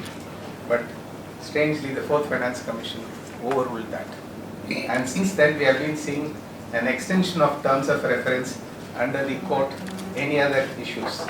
So this any other issues actually takes from the 3 paragraphs that we have to about 3 pages now in the 15th Finance Commission. So the tradition of the Union government, whichever party in power, has always been to constrain the Finance Commission to decide on the grants in aid and on the distribution of resources between the Union and the state, as well as among the states. So we'll have to be very careful and debate a lot of influencing the 16th Finance Commission on various approaches and what it should not do. Particularly, if you see the last Finance Commission, the 15th one, they said 2011 census should be used. But what is the issue before the 16th Finance Commission? Which of the census figures that it would use? Whether it would be 2011 or some projected figure of 2026. We are not aware of it. But we'll have to influence through debates of how these issues have to be tackled. Now, coming to the second issue about the vertical inequality between the center and the state, myself and my friend argued in another paper where, using the conventional ratios, as Professor Oman described this morning, that how this vertical inequality clinically can be addressed through reassignment of taxes. In all federations, irrespective of the constitutional system in place, every federation would try to reduce the vertical inequality only through assignment of taxes between the union and the states. Whereas we have had for a very long time of this inequality arising because of the constitutional arrangement in terms of the taxing powers between union and the state. At that time, the union excise duty was with the union government because the base itself is on the mobile between states, and that the base being mobile, then it has to be taxed in terms of origin. Whereas today, the commodity taxation is entirely on consumption base, which is stuck to the particular geographical location of the state. So we have proved if the entire GST, including the union excise duty on petrol and petroleum products, are assigned to the states, then this vertical inequality can be addressed whatsoever. So thereafter, we don't need any transfer from the union to the state to address the issue of vertical inequality. You can read that paper in the working paper series in the Madras School of Economics, or I will share that with you if you send me an email. So this is the second issue with reference to the vertical inequality. Recently I calculated the issue of transfer from the union to the state, what happened between the 14th and the 15th Finance Commission. If you read the 14th Finance Commission, why they increased it from 32 to 42% of the divisible. The report says that they have increased it because of cess and surcharge, which was about 10% at that time of the gross revenue. So to address that 10%, they said either there should be a constitutional amendment to take away the cess and surcharge powers of the union government and align it with the general tax powers, or we will have to order for a distribution of cess and surcharge, once again requires a constitutional change. Therefore, the Commission's report states that we will increase it to 42% from 32%. So the rationale behind it was accommodating 10% of the cess that was existing in 2012 and 13. Today it has reached about 21%. That means automatically, by the same logic, the vertical share should increase from 42 to 52%. So this is one reason. The second reason, between 14 and 15 Finance Commission, the tax devolution has almost remained the same in terms of 42 and 41% between the two Finance Commissions. But if we calculate the devolution to the gross tax revenue minus the compensation cess for the GST, because I just removed it on either side, it has actually declined from 35.83% to 32.94%, roughly 36 to 33. So, in spite of an increase in the gross tax revenue, there is a 3 percentage point decline in the devolution of taxes to the states between these two Finance Commission periods. So what does it say? This is against an improvement in the tax GDP ratio of the union government by about 1 percentage point between the two Finance Commission periods. So on one hand, their union taxes have been increasing in terms of the gross collection, and on the other hand, the devolution to the states have declined by 3 percentage points. We may assume that the non-devolution grant, that is grants in aid, should have increased during this time, but strangely, it has declined much further from about 58% to 42% between the two Finance Commission periods, that is between 14th and 15th. So not only the devolution has declined by 3 percentage point, whereas the non-devolution grants have declined by about 12 percentage points when it's compared to the gross tax revenue or the revenue receipts of the government. So what do we understand from this? One, by cesses and surcharges, they have reduced the share of the states across both in across space and as well as over time. Secondly, when it comes to devolution or shares of the grants, that is also very much lopsided, and this leads today about 60% of the gross tax revenue of the government, of the union government, to the government itself. And while spending the 60%, this money will not stay with the union government because it doesn't have a territory on its own. Money is fungible. It has to lay on certain geographical locations. I read one news, it may not be right, that GIFT, the Gujarat International Financial Technology City alone, had about 75,000 crore investment. 75,000 crore investment. So that amount of money from the union to the, not necessarily to the state, but to an institution which is located in a particular state, gets that amount of money. Similarly, I read another report where over the last 4 years we have spent about 25,000 crore on improving infrastructure in Ayodhya. So this is the type of money that is being distributed out of this 60% that is left to the union government. And this can ultimately change the equity which we otherwise try to achieve. 25,000 where? So you are distributing 40% of money to bring about equity, and it could happen exactly the opposite with the 60% of money that you spend. And we do not know how this money reaches different states differently. So, for example, there is an agreement between union government and government of Tamil Nadu in 2007 to share 50% of the investment in metro rail. In last 2 years, their share about 9,000 crore has been stopped, and we'll have to spend our own money into it. So this is how the central government can distribute the 60% in the way that it wants, where that it can be politically very profitable to them. This has happened at a time when, as I said, the tax GDP ratio of the union government has increased by about 1 percentage point. The tax GDP of some of the states have declined by 1 percentage point. If you compare between, say, for example, Kerala by about 8.39 to 6.30, and for Maharashtra it is about 7.51 to 5.23. So most of the states which have had a larger tax ratio before the implementation of GST have really suffered a lot in terms of the tax collection now. So whereas some of the states, for instance, Bihar, the tax GDP ratio increased from 3.26% to about 9.23% between 2010-11 to 2020-21. So obviously GST would have increased their share in terms of, because they are the most consuming states and less producing states, and they suddenly see a jump in terms of the revenue collection they get. We are not questioning this particular tax GDP ratio, let that be so.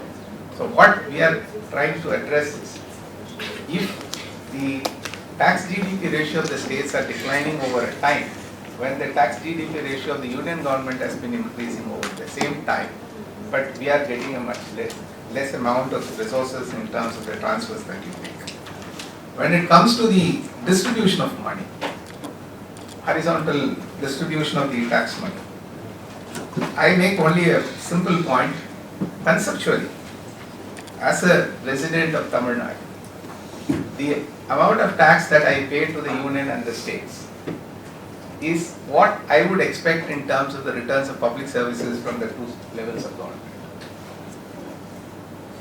The amount of, I have calculated, the amount of GST and the excise duty on petroleum products, it comes to about 9.23% of the total tax revenue from these two taxes to the central government. Whereas the return that we get is about 1.29%. So what we are compelled as an individual, if you look at, I pay 9 rupees, but I get back public services by about 1 to 2 rupees. I'll be expecting 9 rupees worth of public services from both the levels of government, and this is the government that is closer to me. So this government now is compelled to borrow more. Assuming that, unlike Kerala, that more borrowing powers is also given, it is my next generation will have to pay for that. So in the process of this equity issue, what we have forgotten is the intergenerational inequity that we are going to create in terms of higher borrowings for the states, which will have to fulfill the needs of the government in terms of higher revenue that they have raised, the higher amount of public services they will have to offer. So if we consider that as well, I think the issues of equity across space should also be considered in terms of the intergenerational inequality that it can inadvertently create. I don't say that, as many of others who spoke before me also said, that we realize that smaller states and low income states have to have a fair share of the union tax revenue. But we should also have enough of money to spend on resources in giving public services to our own people at an optimal level. That's the minimum point that I want to make. Thank you very much for this opportunity.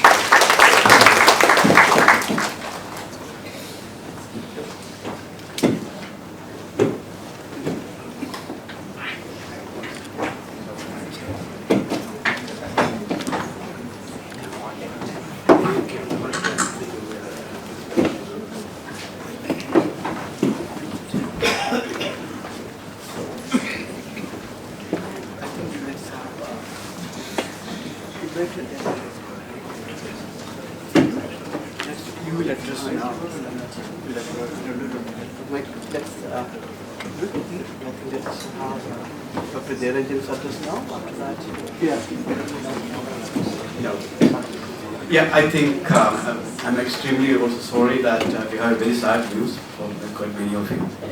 Mrs. Sophie Taragan, Almighty Taragan's wife, passed away just now. So I know that she and family is known to many of you. And in CDS, she was a very active and loved member of the community, and we as students are the beneficiaries of affection and love.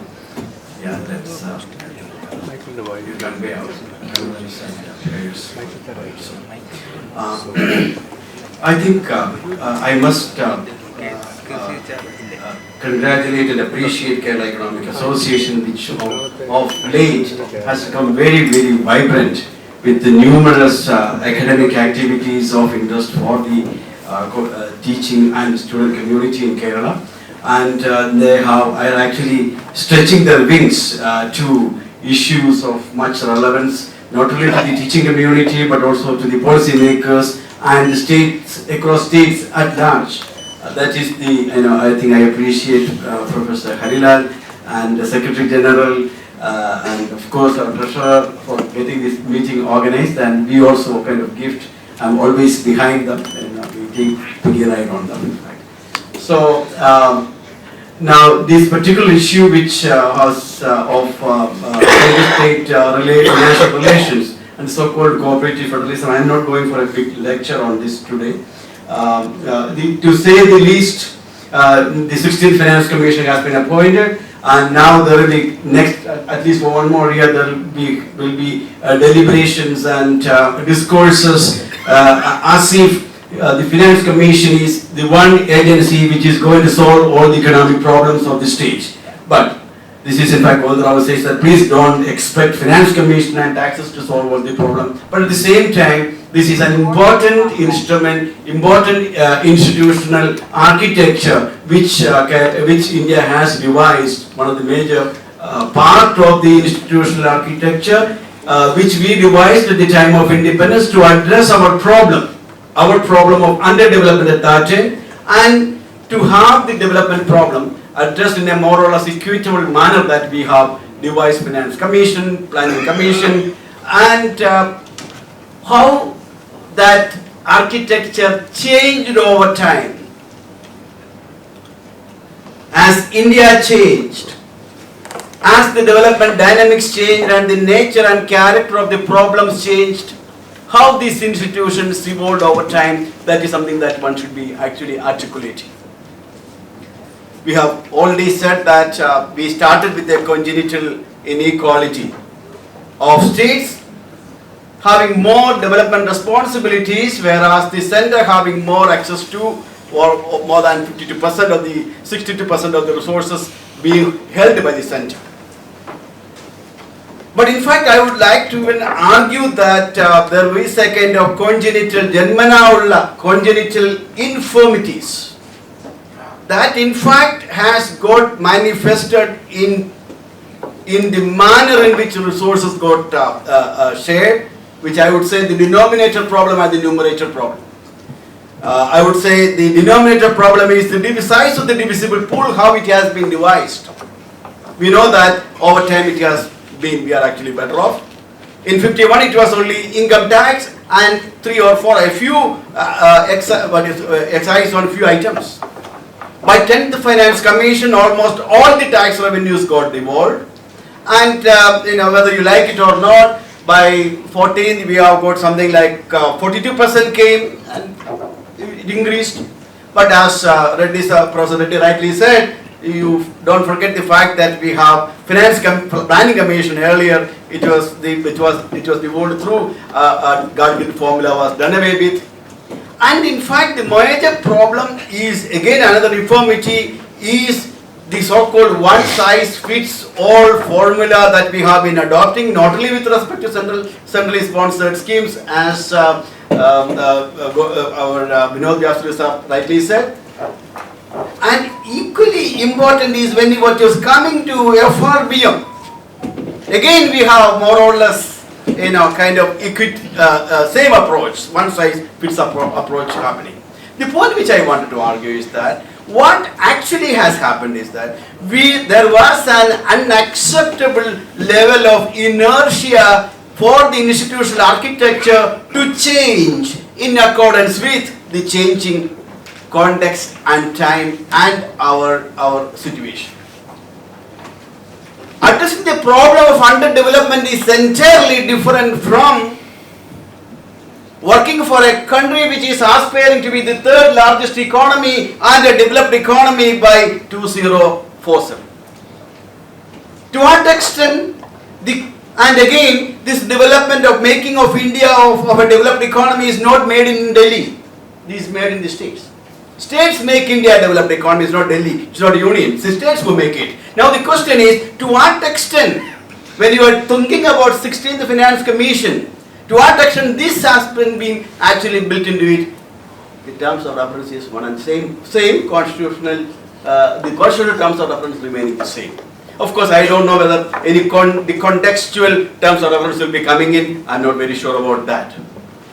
Now, the more important thing is that I'm not a public finance person. I'm actually more of a microeconomics person.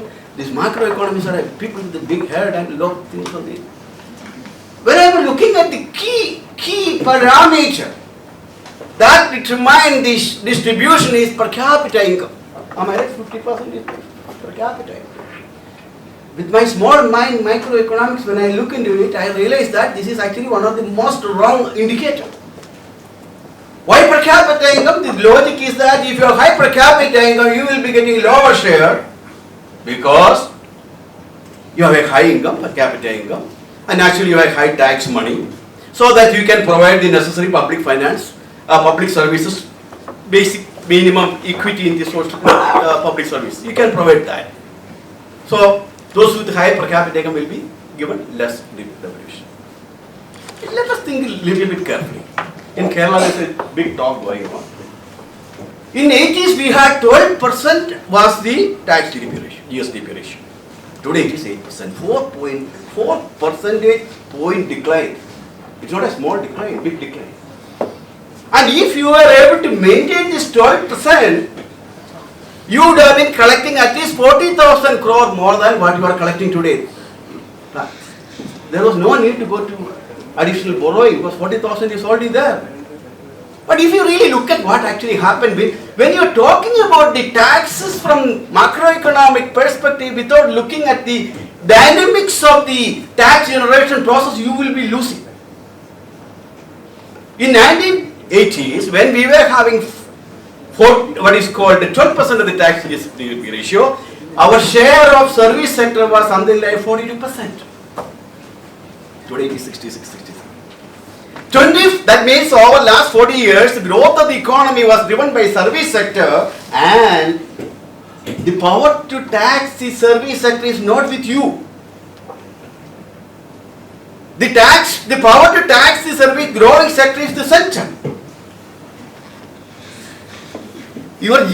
And again, if you look at the structure of the GSDP and service sector, we have all small kirana shops here and there. That is increasing your GSDP, but they won't add your tax revenue. And of course, you may think that, okay, well, GST has come, the service tax is being shared, but then the most growing sector most important component of your service sector, health and education, is exempted. In fact, KK George, long time back, asked for what is called a user fee. We have not done that, that's our problem. In fact, I was yesterday discussing about different issues. Now, forget about that. Now, another thing. Higher per capita income means higher tax revenue, not correct. Because if that is coming from Punjabi, I don't want to elaborate. At least I thought you got that point. Another dimension. If your higher GDP is coming through higher exports, will you get tax money? You won't get. Because taxes are, exports are not tax free. You won't get, GDP will increase, your tax will not increase. So what I am trying to say is that we need to articulate GSDP in an altogether different way to see that, today at least, I don't know why it has taken a long time for this.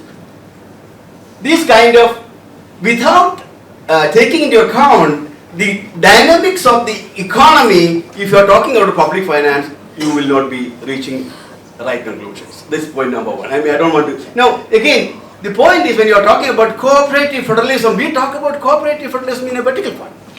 Cooperative between center and the states, as if you have only center, nobody else has any center. And you have a country here, numerous programs of the country were conceived, evolved, articulated, developed at the subnational level, and they became the national programs. So why not we think in terms of cooperative federalism in a horizontal manner as well? What prevents you from that? There are states which are having huge surpluses, and can't we think in terms of, but I'm trying to say that cooperative federalism has to be articulated altogether different manner. And the manner in which it is evolving, the changes like, say, for example, the way in which GST was introduced. Our finance minister, current finance minister, has moved a motion in the parliament against it. At that time, we had great expectations. I don't know what we need to know more about it. As it operates today, there is something like the story is like the monkeys sharing of that bread story. When GST was formed, we have surrendered something like 52% of our total tax revenue. They means union surrendered much lower. But when it came to final division, it became 50-50. I don't know why this. And in fact, our Revenue Superintendent Committee report and all said that when you finally fixing the SGST and CGST, the SGST should be higher than CGST. But now it is equal. I don't know what is the economic logic of that. So what I am trying to say that the changes that has come in the recent past in terms of abolition of Public Finance Commission and in terms of introduction of GST and FRBM, I can go on about FRBM. I don't believe in that. That's not a wonderful thing. So what I am trying to say that this has actually led to a situation recently for Kerala government, for example, to go to Supreme Court for what? For getting what you are legitimately, what we could legitimately claim for. After the negotiation, I don't want to get into the whole process of the case. We were arguing for Article 293, and wherein we have the freedom to borrow within the FRA limit. We said we are within that limit, we are borrowing.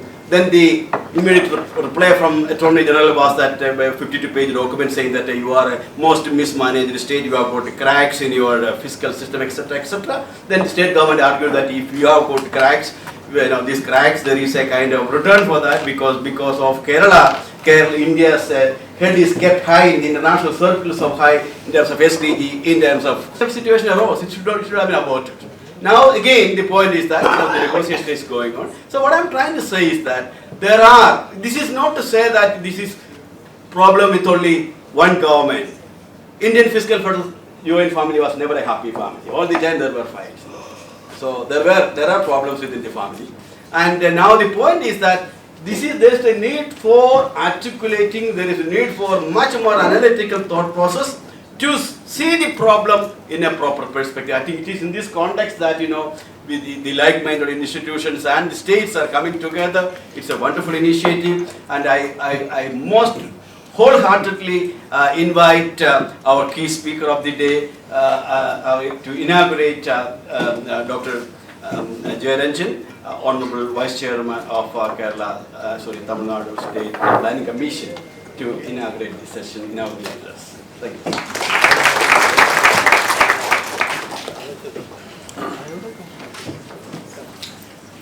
Thank you, friends. In fact, I told Professor Harigal that I am not willing to inaugurate the conference because I am not a student of public economics, public finance, and I have learned a little bit of this for my everyday activity in terms of meeting the press as well as to address the public gatherings.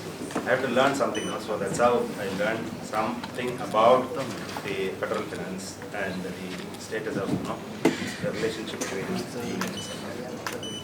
As you know pretty well, the politics in Tamil Nadu is a hotbed where we discuss almost every day about the union and state. It's part of our political agenda. So much so that we use a very specific word to emphasize that it is a federal system. That is, those who are opposed to us, they say it's a central government. We say it is a union government. So we consciously use these two words, including our Chief Minister whenever he speaks in the Assembly as well as elsewhere. We consciously use this word. This has been the practice for a very long time, and we continue to do that.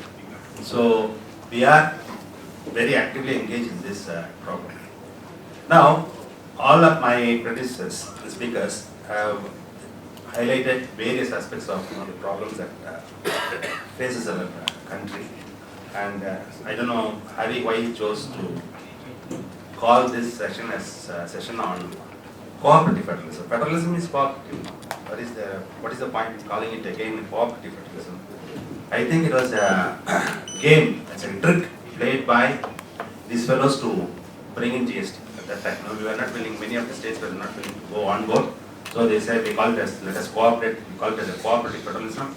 And then caught up, like one nation, one tax, one nation, one country, one nation, one election, all those things.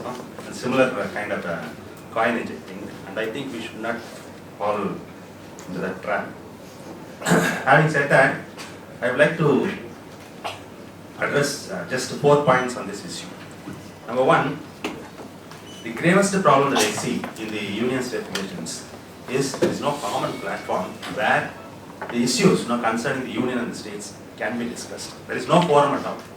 Like Joseph was talking about Kerala going to the Supreme Court to get what is legally due share or the right to borrow.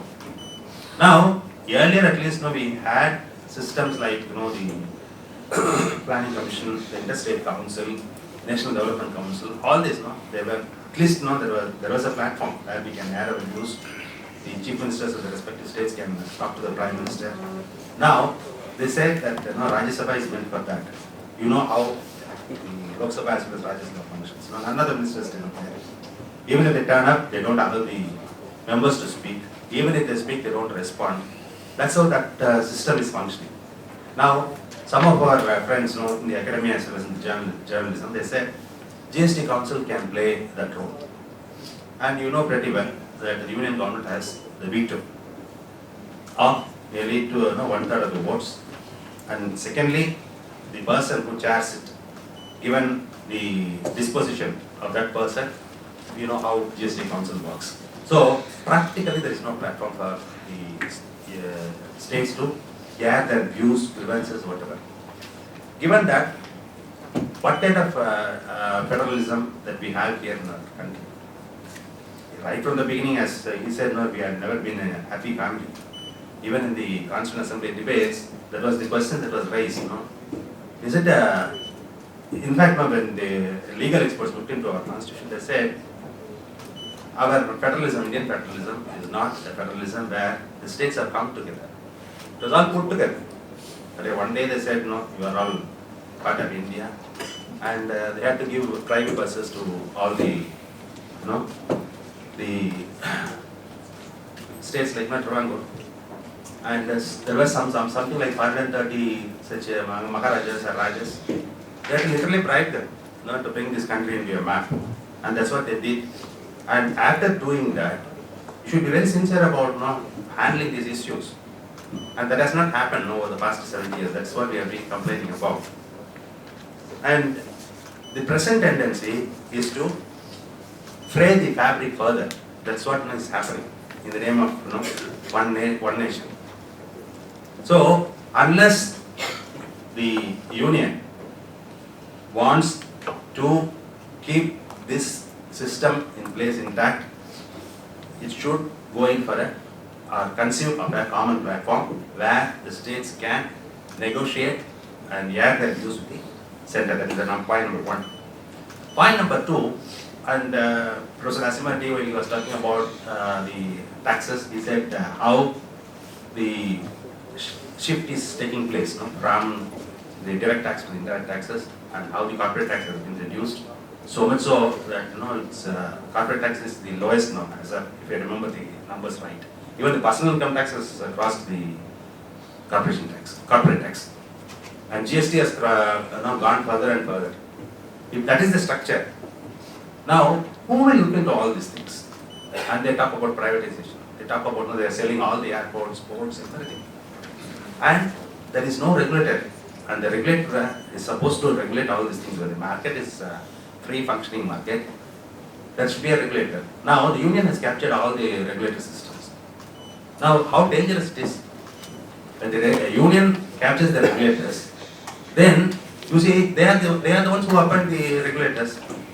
You take any regulatory system, they are all former bureaucrats who had served the government and who had to do what the government says. Then only they are given this opportunity to serve the regulatory system. And what kind of regulatory system that we have here, and that goes against the very spirit of our federal polity. In the sense, you see, you take any airport, we have given the land to construct the airport, or you take any public sector enterprise, the state has given the land. But when they sell it, they don't even share the profits with the states. They just take away the entire money. So when they ask for expansion of the airport land for the expansion of airports, we say that you agree to a condition that when you sell, eventually when you sell, you will inform the state government, and also you will give the first right to us, so that we will decide whether you can sell it or not. And which they are not agreeing to. So we are not giving the land. That's what is happening. So that is the second most dangerous thing that's happening in the country about the capture of the regulatory field. Third one is all the speakers before me have talked about the way in which the finances of the states are being undermined. Now, Professor Srinivasan was talking about the devolution, how it has come down, and also he talked about the central sector schemes. It's I asked him, why don't you map how where the money goes? He says it's impossible to map. We do not know where the money goes, what scheme, how much money. So what we learn is from episodes of such instances. Like he read about GIPSIT, he read about IUCAE, and with something like 28 lakh crores that goes into the centrally sponsored schemes, we do not know where it goes, how it goes, and more importantly, you see the way in which the parliament functions, the way in which the decisions are made. The decisions are made at the top. There is no consensus, no discussion, nothing. So if somebody shows that this much money should go, then it goes. What kind of a democracy, what kind of a federalism we have in place? We do not know. That is another dangerous thing that we face here. The fourth point is, we have been talking about the equity and the income distance. Now, our former finance minister, P.T.R. Thiruvananthapuram, used to tell me that we are not against it. We are for equity. Like if we are for social justice, we have to stand for equity. There is no question. And we used to have a discussion about Srinivasan and I for a very long time. About I used to argue against that, but I will argue for social justice. Then one day he told me, if you are going to talk about social justice, you have to agree to equity as well. Then I agreed. Now the point is, we have to ask this question. Yes, equity is important, and though the states that are lagging behind have to have more resources, there is no question on that. But the point is, when will they grow? My humble opinion is that if you look into the history of the growth of all these states, at the time of independence as well as the post-independence, even till about 1960s, the differences across states were very minimal. Some of them were rich, some of us are very poor. In fact, if you take Tamil Nadu, we were almost on par with Bihar, not at the time, 60s and 70s. The per capita income was just on par with them. We were, in fact, sometime we were behind. But then, after 70s and 80s, we started growing. How it had happened? My understanding is that unless you address the social issues, unless you address the social change, this kind of equity will never come.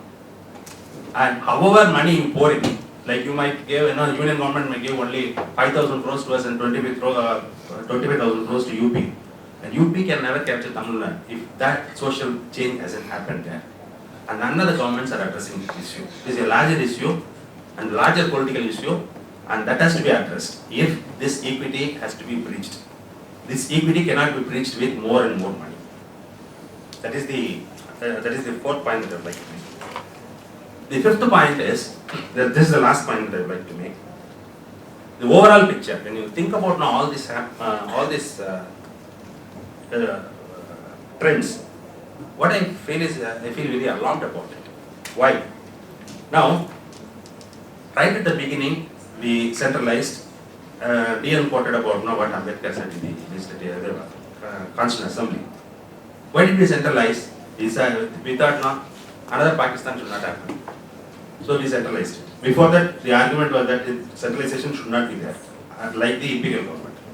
We should have a decentralized system, but suddenly it changed from this end to the other end. Fine. Now, you centralized it. Now what is happening is, at the same time you had systems in place. Now there is a systematic destroying of all the systems, including the way in which the parliament functions. In fact, the way in which Rajya Sabha functions, the way in which Lok Sabha functions, that is the only place where you can have a discussion. No? There is no discussion at all. Can you imagine the number of bills that are being passed in a matter of hours? And when I talk to the members of parliament from our state, they say that we feel ashamed to be part of the parliament. Because no discussion, nothing. And none of the ministers respond to any of the queries. They just don't care. If that is the system, and if you are going to centralize it, where it will lead to? To lead to one person. And that is what is happening. And if you want to save the democracy of this country, you need to address this issue. You need to decentralize it.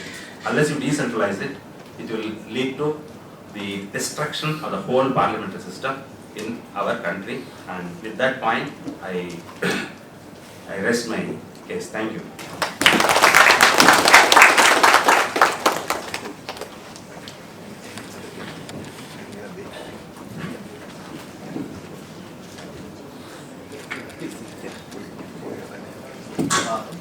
Thank you, Dr. Jayarajan. I think you could not have made such, your voice could have been more refreshing than for the current times that we are going through. In fact, I think there is something much more important than money, and particularly you are highlighting the relevance of dialogues in a world which is more divisive, and the autocratic tendencies are more powerful than ever before. Thank you very much for that enlightening lecture. We have with us my dear friend and member of the Tamil Nadu Planning Commission, Professor Vijay Bhaskar. Vijay Bhaskar is, I think, known to all of you. I'm not here to introduce him, but to say by the way of formality, prior to joining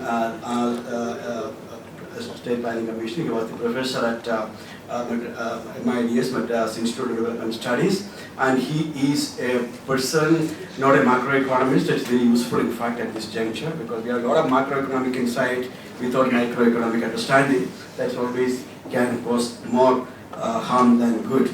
So, and he is a person who looks at development from a political economy perspective with focus on land and people.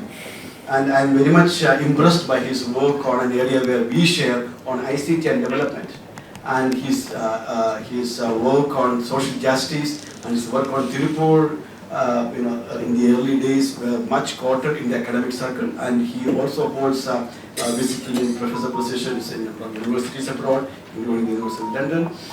Thank you very much for accepting our invitation, and we would like to listen to you. And most important speaker is waiting here, and the only person who is credible to speak here is Professor Lekha Chakravarti, and because important people come at the end, the next meeting like this, if the Prime Minister is speaking, he will be speaking at the end, otherwise people will walk away. Okay. Lekha, we are waiting for you. Yeah, thank you.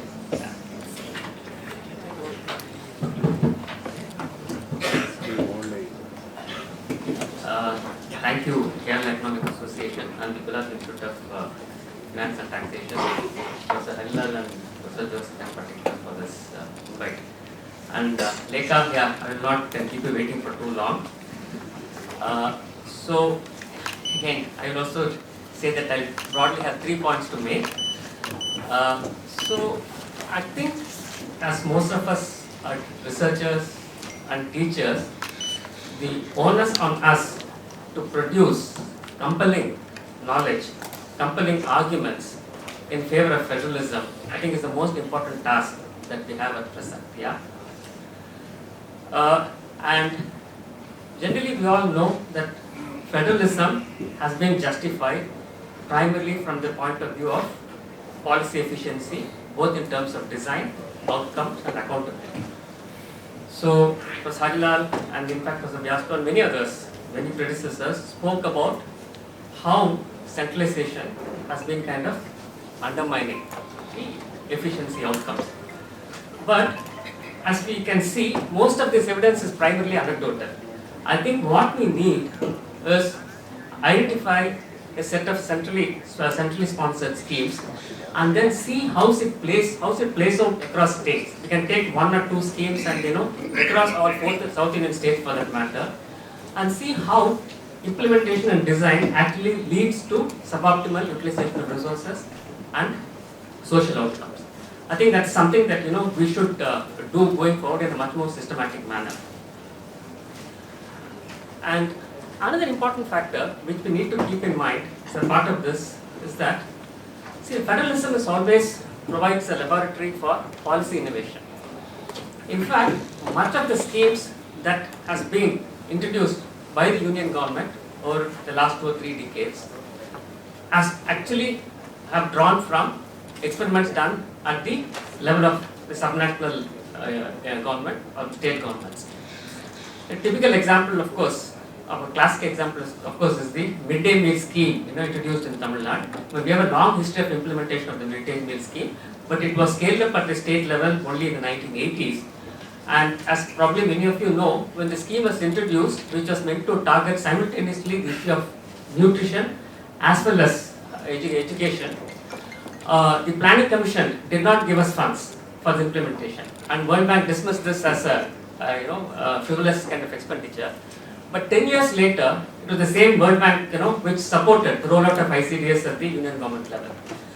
And similarly, the MGNRIG scheme, which is a landmark social security scheme, and the kind of role it played during the pandemic, was an offshoot of the employment guarantee scheme implemented in Maharashtra in the 1980s. We can cite any number of examples: the old age pensions of Kerala and Tamil Nadu, health insurance models of across several states, and states like Orissa implementing a health assurance model at the moment. So there are multiple experiments that are going on. Again, there's a systematic need to document them and then actually take it forward into the larger public discourse. I think that's another important task that is before us. The third important aspect, within this domain of federalism is, I think Professor Woman hinted at this in the morning, is its role in diffusing political power. I think we need to keep this in mind, especially in the context of what Professor Jayaranjan and a lot of others spoke about, how systematically concentration of political power is undermining several institutions across different domains. And this leads me to the second point, which is about what these implications are, this concentration of political power means for the domain of the economy. To start from the reforms period, the neoliberalizing reforms of the 1990s, the initial 2 decades, we witnessed one kind of a pattern, which is, we basically said that, of course, private capital is the primary engine for growth, which essentially meant that you set off states in competition with one another to attract private investments by providing a slew of concessions. So this entire idea of competition states was brought into being by the set of reforms which was initiated. But once this competition between states happened, then what happened was suddenly you found emergence of leaders across different states who were being celebrated by the press as leaders to be emulated. Of course, Chandrababu Naidu of Undivided Andhra was the poster boy to begin with, followed by some Krishna of Karnataka, who used to go to learn computers after office hours. Then of course you had Modi's Gujarat's Modi rather. So this also led to now what has become a very famous and a classic debate, which is referred to as the Bhagwati-Sen debate on what is the appropriate trajectory to kind of model. So Bhagwati and Panagaria were trying to argue that a growth-centric, driven from the top, can actually potentially generate development through a process of trickle down, whereas Sen and Panagaria identified the social democratic path of Kerala, showing that you need.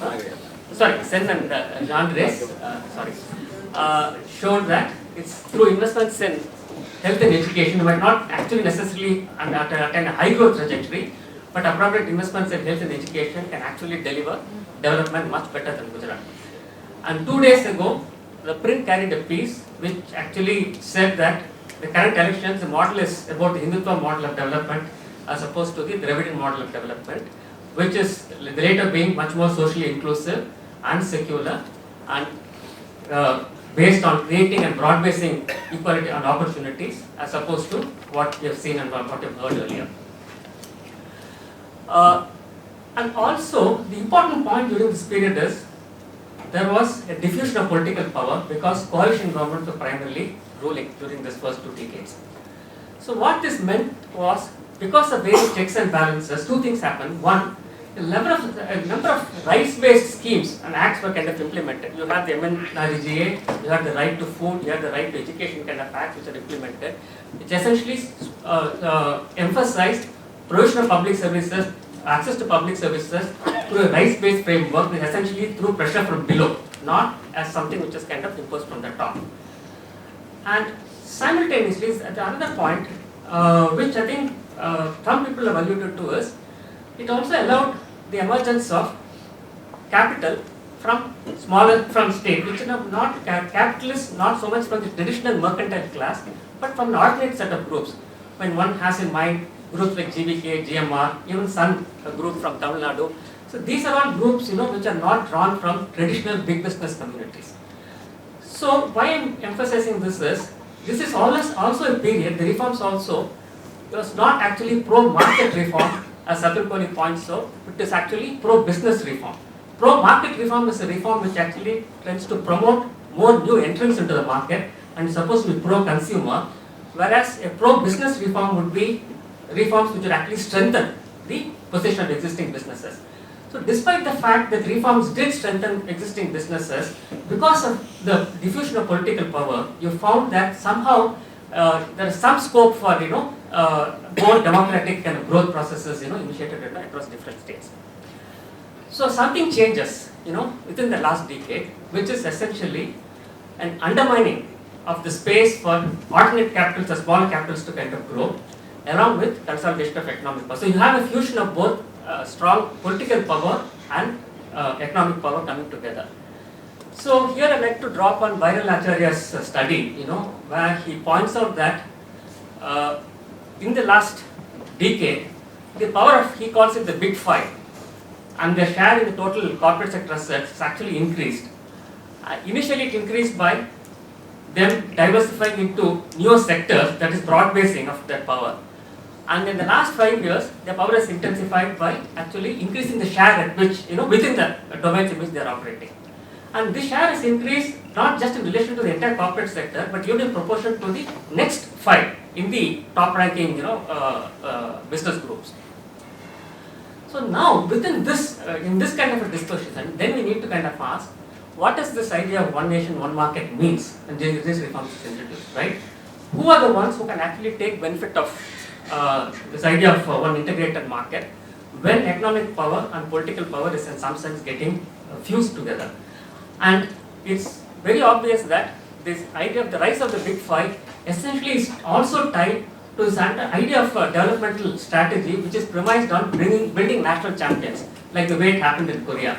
But unlike in Korea, these business groups are enjoying much more protection than what allowed in Korea. One, and the kind of proximity and the ability to influence policies is much more higher than what was possible in the case of Korea. So the kind of destruction that we saw or we heard earlier is strongly tied to that. I'll just give you, this is not what is, even independent of this fusion of political and economic power, one can say that there is the kind of policy making which is highly centralized has implications for the economic domain within states. People have already spoken about how the signing of the ASEAN treaty affected rubber growers in Kerala, before being consulted. I can also give you an example based on my own work in Tirupur, where the entire garment industry globally is actually moving towards man-made fibers, and that is where the growth prospects are. But here in India, man-made fiber production is controlled by two big business houses, and they have continued to kind of look at this market as a commodity to be traded, this product to be commodity to be traded, not as an input for the garment industry, which is much more value adding and actually employment generating. Consistently over 2 decades, they have prevented imports by imposing anti-dumping duties and managed to keep the prices high enough, affecting the producers, the garment makers, from taking advantage of man-made fiber availability to actually expand. So these are just 2 examples as to what the power of big business can do to producers across other states. As we speak today, in the court, there's a hearing going on in Supreme Court on a plea made by mineral-rich states demanding a right to tax their minerals, the minerals that are extracted from their own states. So the business groups along with the union government are saying that states should not have a right because it will increase the prices and it's not in the national interest. So my final point is on the social domain. It's on the idea of social justice, which Professor Jayaranjan mentioned earlier. Tamil Nadu, as you know, not only just Tamil Nadu, all South Indian states have a long history of affirmative action policies being implemented, passed and also implemented effectively. All of us have been some pioneers in some way or the other, and Kerala, I think Cochin and Travancore, one of the earliest states along with Mysore to implement affirmative action policies. Now in 2012, the union government allowed for conducting of a national entrance cum eligibility test for admissions into medical colleges, both the MBBS and BDS courses. Tamil Nadu opposed it, saying that it's against the principles of social justice because Tamil Nadu has a long history of experimenting with entrance tests, and we abolished entrance tests because it felt that it was biased against students from socially and economically marginal backgrounds. It was on this basis Tamil Nadu government said that it cannot be implemented, it should be resisted. And interestingly, the Supreme Court in 2013 accepted, and then they said that this national common test, uniform test at the national level actually undermines the rights of states and state institutions to admit students in the way they wanted to. It also mentioned the fact that each states have different kinds of syllabi, different educational systems, different language of instruction. So there's another reason why you can't have a common entrance exam. And it also said students of metropolitan backgrounds, cities tend to have an advantage, so it might actually create a divide in the name of so-called merit. These are the arguments which the court kind of says. Now the verdict is a 2:1 judgment, and one judge in 2016, he heads a 5-member constitution bench, and that bench upholds the uniform entrance exam, saying that this is good for again national interest, transparency and upholding of merit and so on. So the point is, the Tamil Nadu in turn what it did, it appointed a committee to look at what a common entrance exam meant for students from Tamil Nadu. The committee pointed out that the share of state-board students who could avail enter into medical colleges declined from about 95% to 64% within a span of 4 years. It also said the share of repeat students who are taking this exam twice or more than twice, actually increased from 12% to something like 75%. So almost 3/4 of the students were actually taking the exams more than once, which meant that they're able to wait, they're also willing to spend in coaching. So the report also claims that about 10 lakh rupees per student, was the rough average cost of expenditure that went into coaching.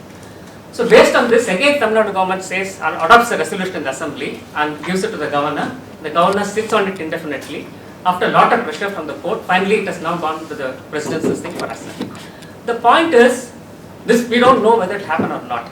The point here is, Tamil Nadu, nobody wants to say that medical council has no right on prescribing standards for medical education. Definitely good standards are always important.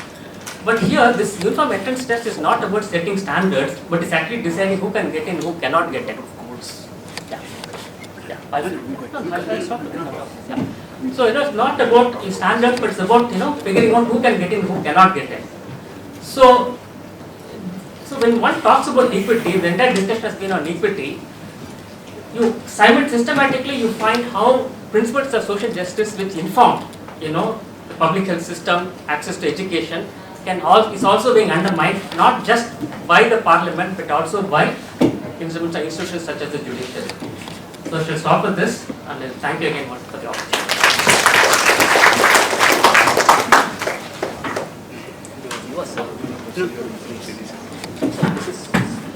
Thank you, Vijay Bhaskar.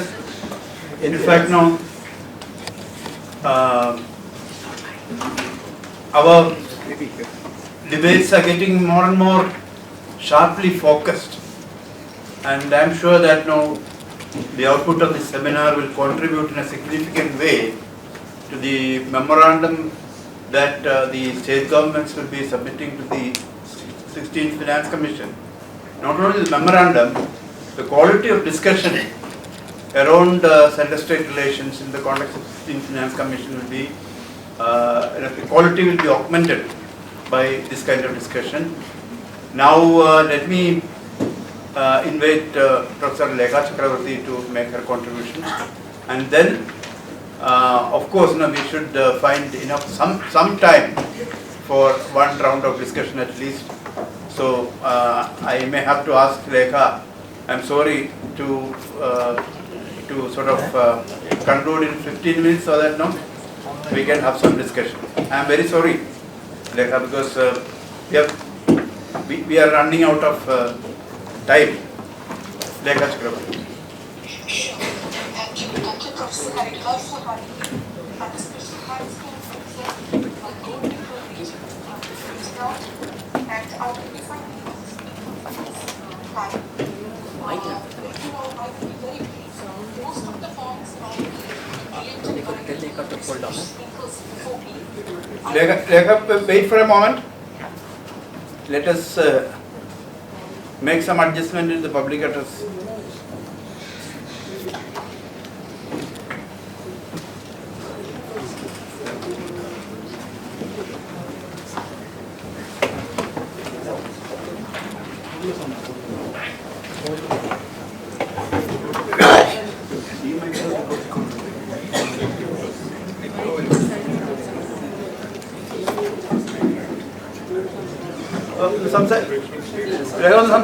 Hello? Yeah. Yeah, am I audible? Is it okay now? Yeah. Too much.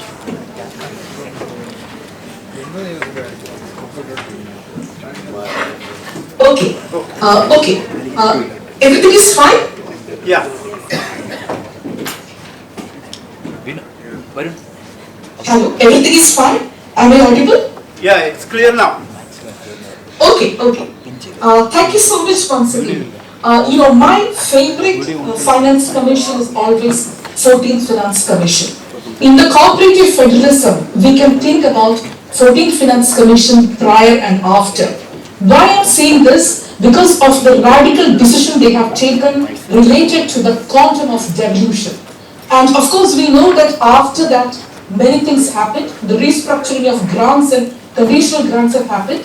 But that priority the Commission has given to both with the quantum of devolution or the magnitude of devolution is what I adore. And I think in the 16th Finance Commission, this approach of focusing on the magnitude of the devolution is what we must be focusing on. And in the memorandum which we put forward to the 16th Finance Commission, I think the focus has to be once again on the magnitude of devolution. Because the professors have spoken before me the kind of the shrinking of the pool that is happening, and this size of the magnitude of the devolution and the shrinking that's happening outside the divisible pool, there should be a linkage between this, and central government or the Finance Commission is answerable for that, and they can't do a disproportionate increase in the cess and surcharges the way it is happening. That's leading to the shrinkage of the funds. So ask for 60, you may get at least 55. So that's the first point I would like to put forward, that we should be speaking about the magnitude of devolution. Now, two major decisions that has happened in Finance Commission, the 14th Finance Commission. One is, of course, as I mentioned, the magnitude of devolution. The second is the focus they have given on ecological fiscal transfers, the climate change commitments. So that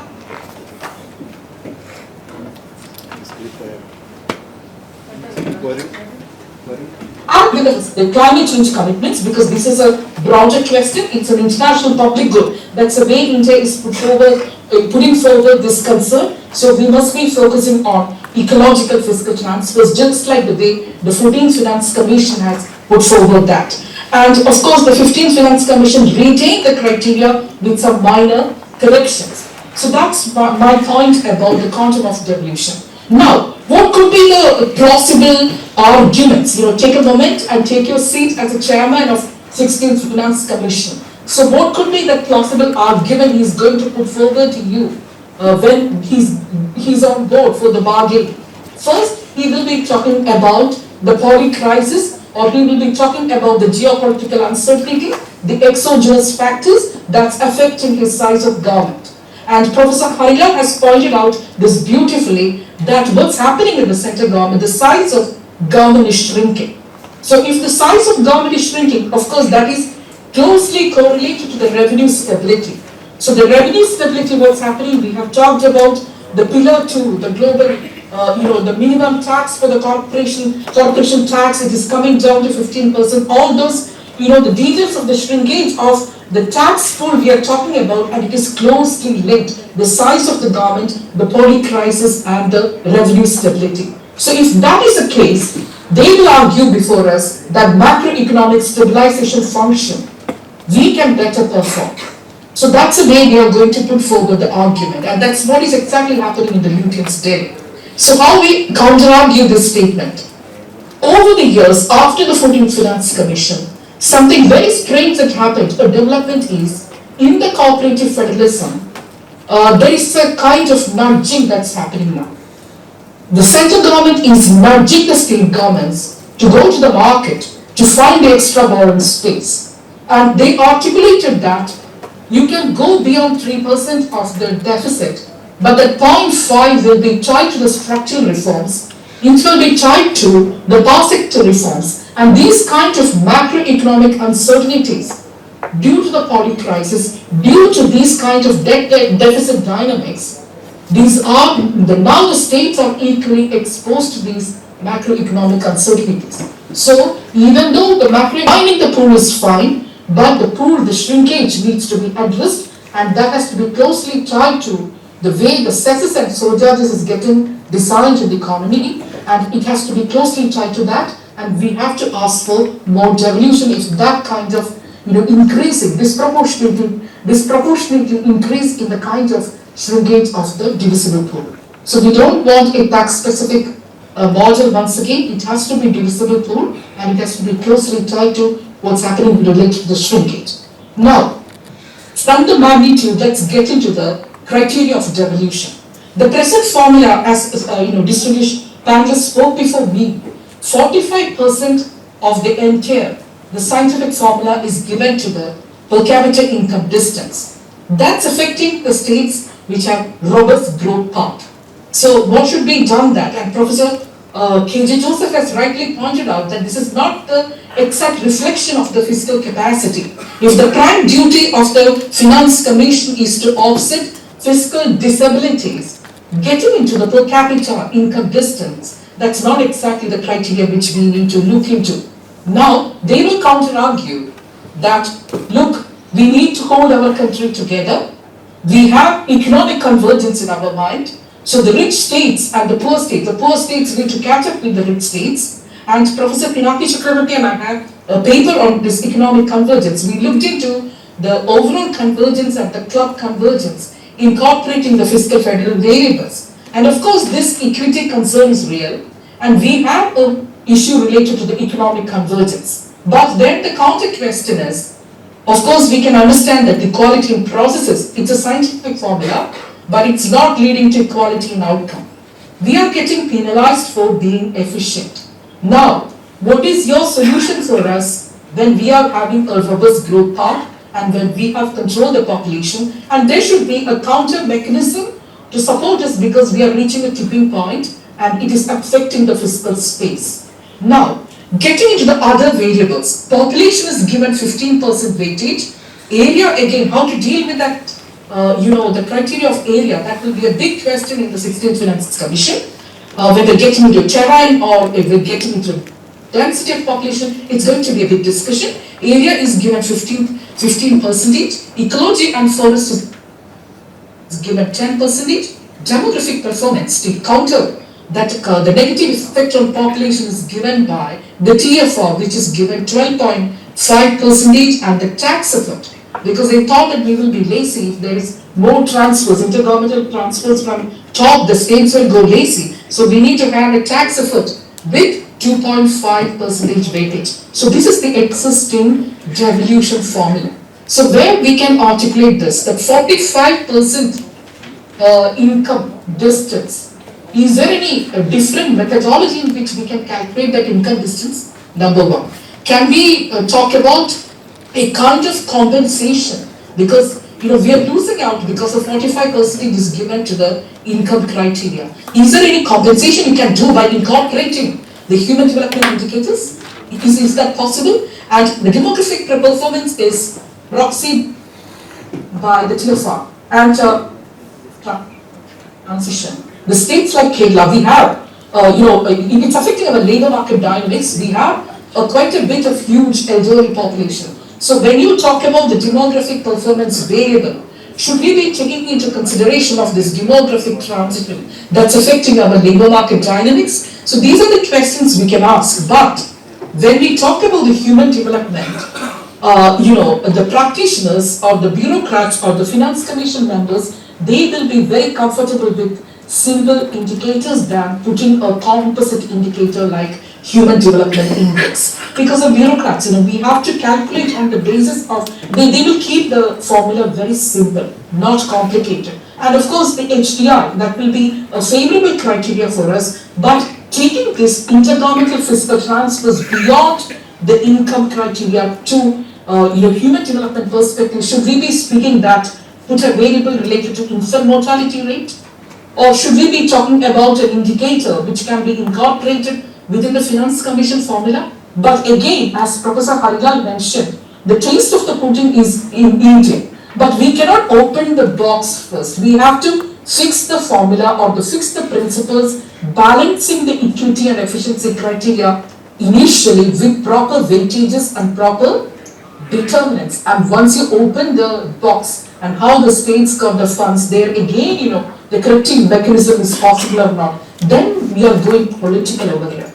Prima facie, it looks like very scientific. There is no discretion of the Finance Commission chairperson or members on that. But when we open the box and when we see the interstate shares, if you are doing a corrective mechanism, that's where the discretion operates. So should we be getting into articulating about the indicators? So this is next question, or should we be focusing about a macro concern about the magnitude of the devolution? Now that's what Professor Vinod Vyasuru also put forward, because we should be doing a lot of Excel exercises in which an alternative formula will be tried out and work out what are the ways in which the interstate formula or interstate share will differ. So that's a question. Now, with the nudging, if they are getting into the debt deficit dynamics, then the section 4 of the legislation needs a relook.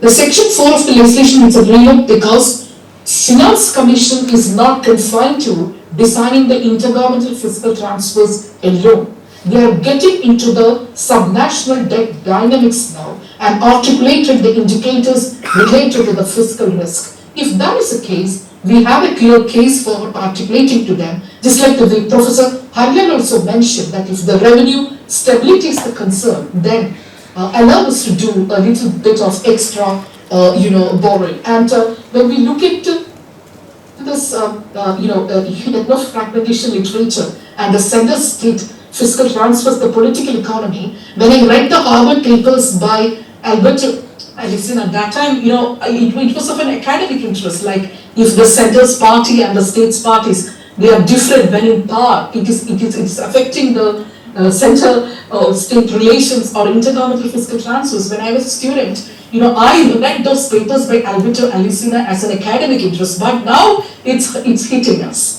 It's hitting us, it is coming as a reality that it is not only the case in India, but it's the case of other federations as well. When the party in power is different, it is affecting, and also get fragmentation. So that literature is real right now, and the students at Gulati Institute may relook into this aspect so that we have an evidence-based research to support the research. And I also know that Ashkar of Gulati Institute of Finance and Taxation is already looking into the progressivity of transfers once we incorporate the demographic transition variables. So such kind of researches from the GIFT is valuable to back up our memorandum of understanding to be put forward to the 16th Finance Commission.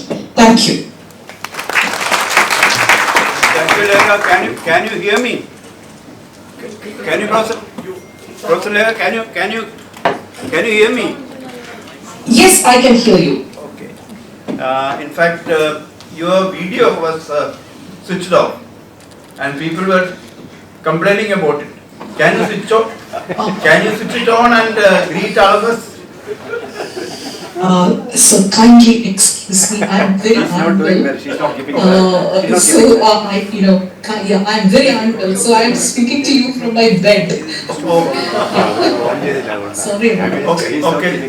Okay, but Yeah. your presentation was very clear, and Thank you, sir. you had gone through all the nitty-gritties in such a short period, and then I particularly one particular point I thought was very relevant from my experience.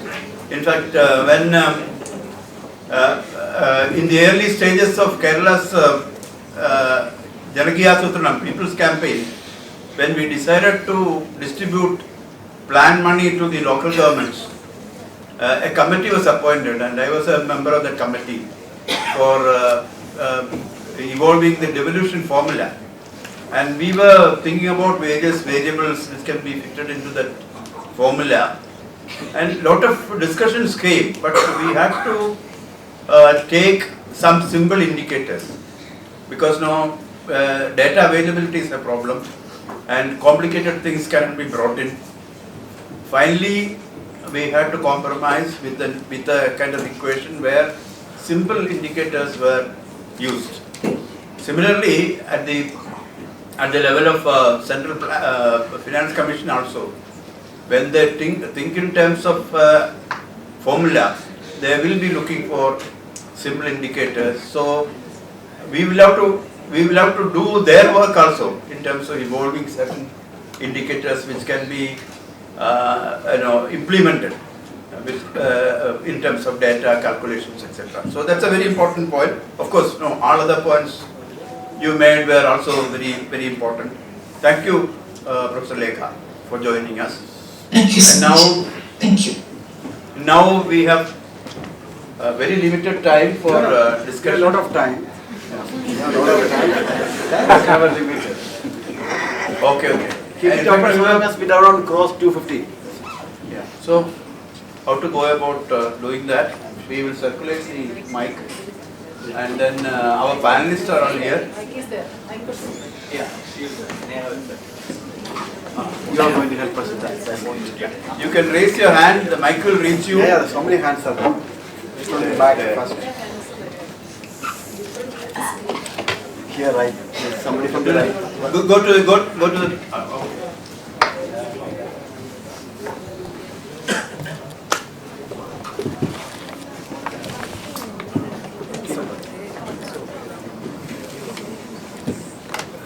Over to Professor Harilan. The Finance Commission is constituted as per the guidelines of our Constitution. It is a constitutional body. Does the Union government have the power to bypass the recommendations made by the Finance Commission? Give a clarification on it. Yeah, in fact, now we will collect more questions. If I start answering, I think the panelists, it will be very useful if we can. We will collect many questions and then together we can specify which panelist you are aiming at. Hello, my name is Siddharth and my question is general. It's that, given that the conservative government is incapable, I think that it is expectable that it takes a market-oriented approach to all of its policy. And I also see that the government is, the thought process is that while there is in the conservative approach is that if government is making more investments, that it would crowd out the private sector investments, and that's the general narrative I can understand from their policy.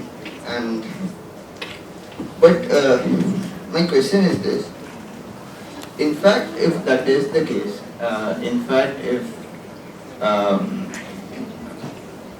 I mean, the Keynesian approach is that when, the context in which Keynes proposed fiscal stimulus for the whole economy was when it was not thriving itself, right? So, my question is, where does southern states, or in fact Kerala, is losing out when government is not consistently injecting money into it? As in, why are we not able to sustain ourselves without injecting money, and where are we losing out to run our courses? That's it. Can you introduce yourself? My name is Siddharth. I studied in Government Arts College. Currently I am pursuing and hoping to pursue a master's degree in economics. Thank you. Okay, thanks. There is right side. Can you write this sentence? Okay. Okay. I know. Please introduce. I'm Anil Kumar. I'm Deputy Director in Kerala State Planning Board. So I want to know two things. One is regarding the Srinivasan sir. You have mentioned that out of the total distribution from the Finance Commission, the grants distribution from the grant side is reducing over this side. So nowadays the conditional grants is increasing. So there is a confusion whether we have to get more funds from the divisible distribution as per the formula based or the grant based. That is the one of the issue. And my observation also that the grants to the out of the total distribution, the grants proportion is increasing. As compared with the 13th Finance Commission, 12% was the total grants to the total distribution. And the 15th Finance Commission, I think, is the 20% the total grants to the total distribution. So that is my one of the. Then another thing is the usage of Finance Commission to other purposes. So for example, the Union budget declared that the capex, or 11 lakh crore is capex, the special assistance to the states. This Finance Commission formula also uses for distribution of these kinds of assistance also. Whether the infrastructure usage fund is possible through this criteria basis another. And in case of the CGSTs also for the last 3 years they have distributed based on this Finance Commission formula. So these are EGST. Yeah, EGST.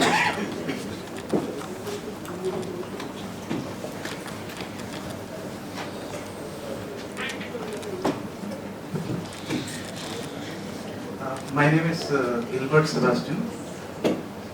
I am teaching in Central University of Kerala. My subject is political science. So it will be a little different from how the economists analyze.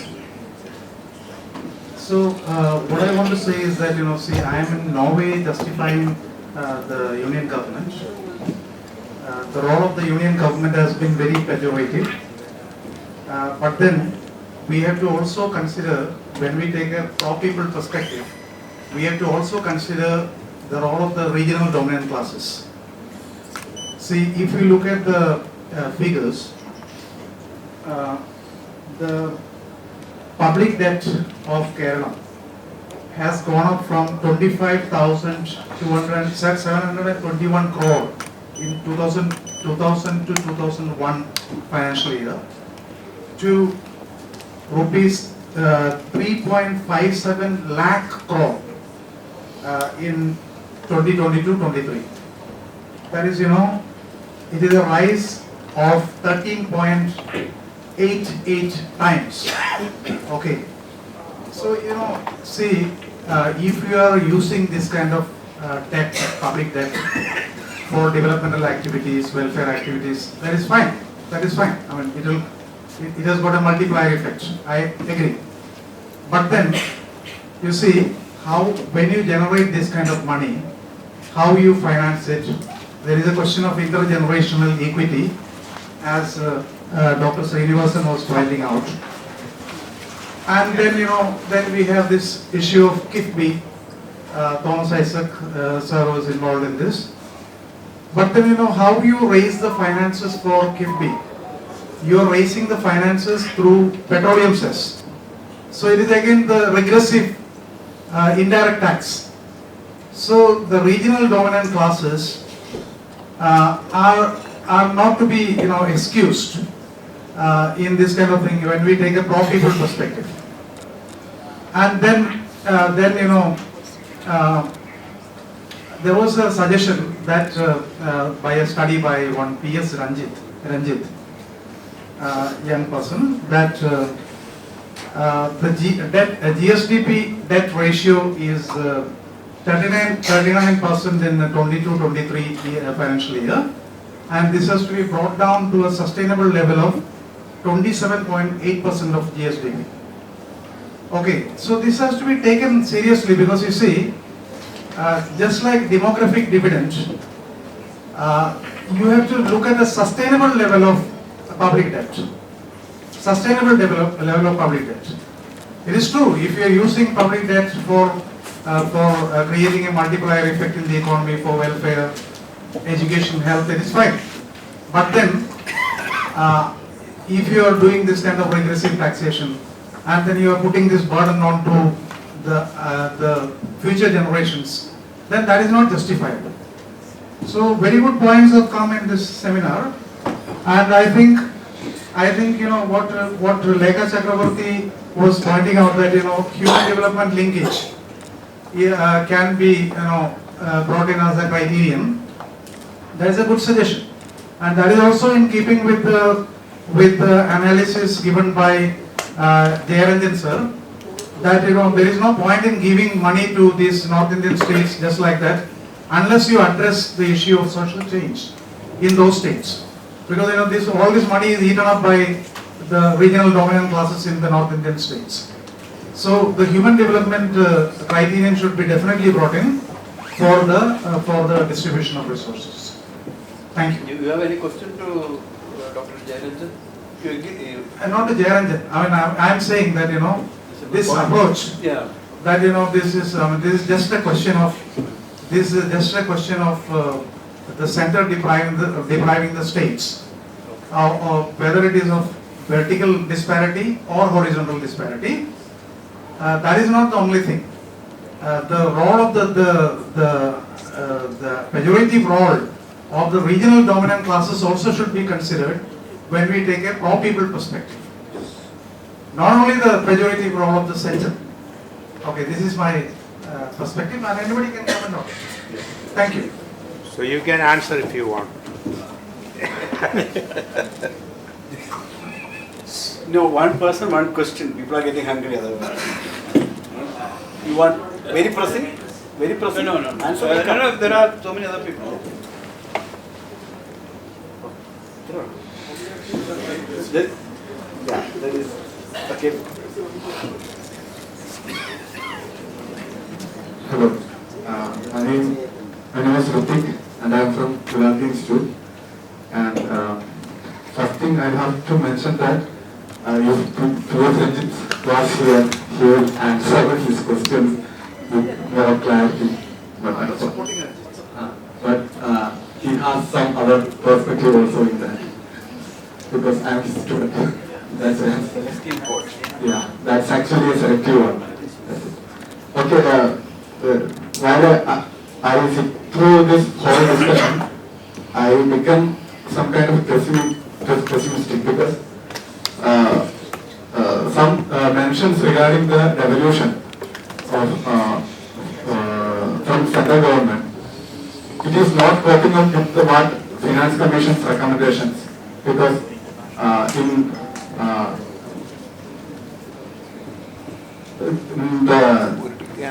13th Finance Commission period, the revolution was 31.1%, and 14th Finance Commission period, it was 40.3%, and 15th Finance Commission, it was 38.1%, while we supposed to get 32, 42, and 41.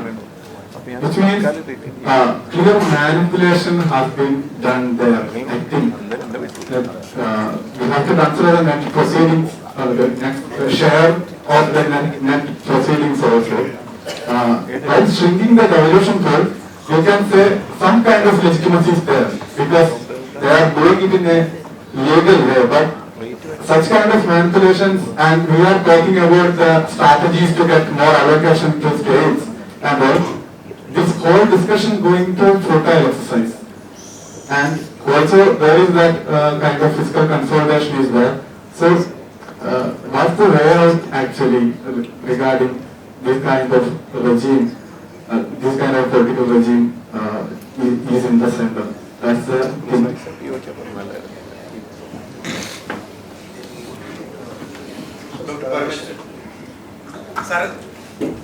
Central ഗവൺമെന്റിന്റെ അവസാനത്തെ മയക്കൊന്നും വേണ്ട. Central ഗവൺമെന്റിന്റെ അവസാനത്തെ ബഡ്ജറ്റിൽ പറഞ്ഞിരിക്കുന്നത് 50,000 കോടി രൂപ 24-25 വർഷങ്ങളിൽ പൊതുമേഖലാ സ്ഥാപനങ്ങൾ വിറ്റെടുക്കുന്നു. അപ്പോൾ ഈ 24-25 കാലഘട്ടത്തിൽ ഈ നിർമ്മല സീതാരാമൻ മന്ത്രിയാവും എന്നുള്ളതാണ് എൻ്റെ സംശയം. അപ്പം പിന്നീടൊരു കാര്യം, സുപ്രീം കോടതിയിൽ കേസിന് പോയി സുപ്രീം കോടതി പറഞ്ഞ് ചർച്ച ചെയ്ത് തീരുമാനിക്കാൻ. നമ്മളെ ഇവിടെ നിന്ന് അവിടെ ചെന്ന് ചർച്ച ചെയ്ത് തീരുമാനിക്കാൻ പോയപ്പോൾ അവർ പറഞ്ഞ് കോടതി കേസ് കിടക്കണോണ്ട് അങ്ങനെ ചർച്ച ചെയ്യാൻ പറ്റില്ല. കോടതിയല്ലേ പറഞ്ഞിരിക്കണം ചർച്ച ചെയ്ത് തീരുമാനിക്കാൻ. അപ്പം ഇതിനൊരു മറുപടി അന്ന് ആരും പറഞ്ഞില്ലല്ലേ. ബാലഗോപാൽ സാറും ഉണ്ടായിരുന്നു. എന്നാൽ കാണുമ്പോൾ കൂടുതൽ കാര്യങ്ങളൊക്കെ പറയണം. എനിക്ക് ഒരു കാര്യം പറയാനുള്ള, ഇവിടെ പൈസ ഉണ്ട് ഇല്ല, ഞാൻ പറഞ്ഞുതരാം പൈസ ഉള്ള കേസ്. 524 കിലോ സ്വർണം ക്ഷേത്രങ്ങളിൽ ദൈവത്തിന് ചാർത്താതെ വെറുതെ കിടക്കണം. ആ സ്വർണം എടുത്ത് ഉരുക്കി പണയം വയ്ക്കുക, വിൽക്കുകയും ചെയ്യണം. തമിഴ്നാട് ഗവൺമെന്റ് ചെയ്യാമെങ്കിൽ എന്തുകൊണ്ട് നമ്മളെ കേരള ഗവൺമെന്റ് ചെയ്തുകൂടാ? തമിഴ്നാട് ഗവൺമെന്റ് അങ്ങനെയാണ് ചെയ്തിരിക്കുന്നത്. 900 കോടി രൂപ ഒരു വർഷം ഗുരുവായൂരപ്പന്റെ സ്വർണം ഉരുക്കി പണയം വെച്ചിരിക്കണം. അത് കിട്ടണം. ഈ ക്ഷേത്രങ്ങളിലും പള്ളികളിലും ഒക്കെ നീക്കിയിരിപ്പ് പണം എടുത്ത് സർക്കാർ ചെലവാക്കണം. അവിടെ ഉത്സവം വരുമ്പം നമ്മളെ സർക്കാരല്ലേ അവിടുത്തെ ആ പരിസരത്തുള്ള എല്ലാ റോഡിൻ്റെയും ബാക്കിയുള്ള വെള്ളത്തിൻ്റെയും ഇതിൻ്റെ കറണ്ടിൻ്റെയും ഒക്കെ വികസനങ്ങൾ നടത്തുന്നത്. ആരെങ്കിലും വല്ല ബഹളം കഴിക്കണം, തട്ടി അകത്താക്കണം. ഞാൻ ഒരു ചെറിയ ഉദാഹരണം കൂടെ പറഞ്ഞിട്ടങ്ങ് നിർത്തിയേക്കാം. വിയറ്റ്നാമിലെ കോച്ചുവിന് അധികാരത്തിൽ വന്നപ്പോൾ അവിടെയുള്ള സകല വയലുകളും പിടിച്ചെടുത്തപ്പോൾ ബഹളം കാണിച്ച് തട്ടി അകത്തിട്ട്. അതോടുകൂടി ബഹളം തീർന്ന്. വയൽ നമുക്ക് കൃഷി ചെയ്യാൻ തരും. കൃഷി ചെയ്തിട്ട് സർക്കാരിനൊരു ചെറിയ വീതം കൊടുക്കണം. അങ്ങനെയാണ് അവിടെ ഇപ്പോൾ ചെയ്യണം. അതുപോലെയൊക്കെ ചെയ്യണം ഇവിടെയും. പിന്നെ 524 കോടി രൂപ നാടനും നന്ദനും ഇല്ലാതെ കിടക്കണം. ആ പൈസ എടുക്കണം. നമ്മളിവിടെ ബാങ്കുകളിൽ ആ പൈസ എടുക്കണം. 21,000 കോടി രൂപ ഇലക്ട്രിസിറ്റിയുടെ LICയുടെ പൈസ കിടക്കണം. ആ പൈസ എടുക്കണം. പിന്നീട് ഒരു 21,000 കോടി 23,000 കോടി രൂപ ഇതുപോലെ നാദനും നന്ദനും ഇല്ലാതെ കിടക്കുന്ന ആ പൈസ ലോണായിട്ട് എടുത്ത് ചെലവാക്കണം. പെൻഷൻ 50,000 രൂപയിൽ ലിമിറ്റ് ചെയ്യണം. ഞാൻ നിർത്തി. I want to answer that. I have some comments regarding this vertical imbalance. The issue here is that we can also ask for more resources to be brought into that. For example, what about the disinvestment, what about the structural allocation, and what about the mineral auction? Or because states can claim for that. That is the one issue we can expand. And another, regarding the horizontal distribution, the use of the per capita income, I completely agree with the Professor Joseph Barthelemy, because per capita incomes indicate the fiscal capacity.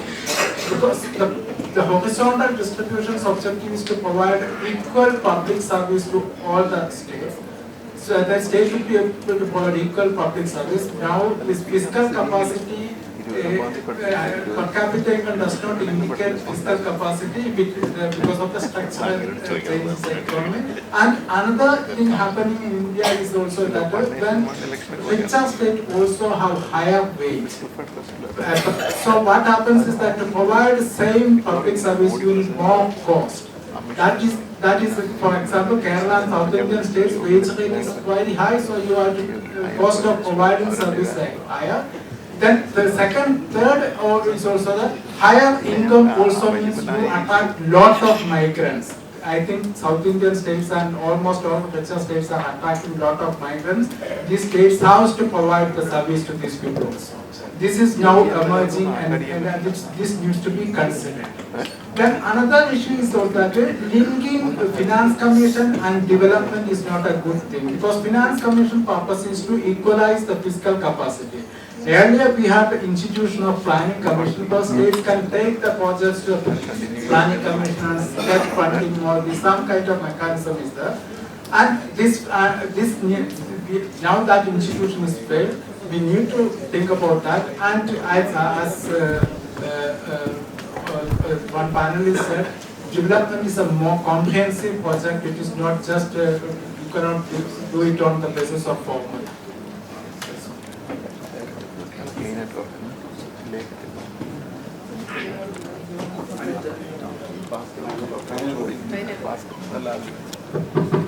Yeah, I would like to make one point regarding the strengthening the cooperative federalism. See, in the 14th Finance Commission, they deputed a chapter for this thing, and they mainly recommended that to start an institutional mechanism for addressing the issue of cooperative federalism. For that, they suggested a study to existing interstate council that should be revamped. Finance Commission suggested, but nothing has happened after that. And another point regarding the vertical imbalance, because three issues we have discussed here clearly. Now for cooperative federalism, we need vertical balance. We have to reduce the vertical imbalance and also horizontal imbalance. And also the FRBM limitations, the government is imposing on that. These are the three issues, of this cooperative for challenges of this cooperative federalism. So for addressing these three issues, what we can do presently, that is the important issue. So all are discussed these issues here. So for addressing the first issue, that is vertical imbalance, that has to be addressed by including the cess and subcharges in the divisible pool. Whether it is possible immediately, that is not possible because we need constitutional amendment. So that issue immediately we cannot address. For that, we can do one thing. We can ask for more tax devolution. Tax devolution from the 41% to 50 or some speakers already addressed to 60 up to 60%. If there is an increase of this thing, then there is a chance of increasing the divisible pool. And another thing is, we can ask for more grants in aid. Grants in aid is coming from the consolidated fund of Government of India. So if they allocate more grants in aid and considering the state specific issues, then the states can get more funds. And another thing is horizontal imbalance. Horizontal imbalance to be addressed only with the criteria change. Where here already we have discussed whether it is possible to change the criteria. But if there is a change in criteria, means we cannot add a specific criteria. The criteria should be general, or it has to consider almost all the states together. Otherwise, if Kerala is having a specific issue and we can go and ask, this is our issue, we have to include this thing, then it is very difficult. For example, the criteria in the per capita distance, that is based on 45%. It is against Kerala's interest. And also in area criteria. Area criteria also says that if any state is having more area, they will get more devolution. But in the case of Kerala, we are least area based state. So that criteria also, earlier it was only 5%, now it increased to 10 to 15%. That also adding a negative impact on Kerala's devolution. So 60% is gone like that. Then even for forest change also, the main ingredient they are taking is thick forest. The size of thick forest in Kerala is low. Ours is semi-forest or plantation. like that forest area. That also there is a negative impact. And for the fertility, the demographic change criteria, that also they have considered total fertility change. We already achieved a fertility reduction earlier itself. So in that also, almost 90% of the criteria is considering Kerala's thing. It is not that advisable to Kerala. That issue, then how to address this issue? This is very serious issue. So that if there is an increase in grants in it from the Consolidated Fund of India, so we can get a little more. That is one thing. And the borrowing thing also, I think if a state is having less fiscal capacity, the government cannot impose, you cannot borrow like that, because we already achieved the top development criteria. Then why they are imposing the restrictions on borrowing? There is a dichotomy that has to be addressed. Thank you. I think our panelists should respond to briefly. You are a panelist. Question. Just making a comment. So myself, Santosh T. Varghese, General Secretary of Kerala Economic Association. I just want to submit an aspect that this horizontal devolution is actually violating the principles of horizontal equity. For horizontal devolution, we have a criteria, and the same criteria is made applicable to all the states. Theoretically speaking, horizontal equity means equal consideration or equal treatment to all such entities who are identical in relevant respects. So here, we know that the economic situation, the objective of this horizontal devolution is the equalization of availability of public services or the cost of doing things according to Maastricht. So that's this objective, and this is the objective this horizontal devolution is attempting to address. So, why should the states alone must take the responsibility of fulfilling the objective of equalization of public services? That's one thing. The another thing is that states are different with respect to the economic situation. So, we need separate devolution, separate criteria for horizontal devolution. Otherwise, it will violate horizontal equity. That's all. Thank you.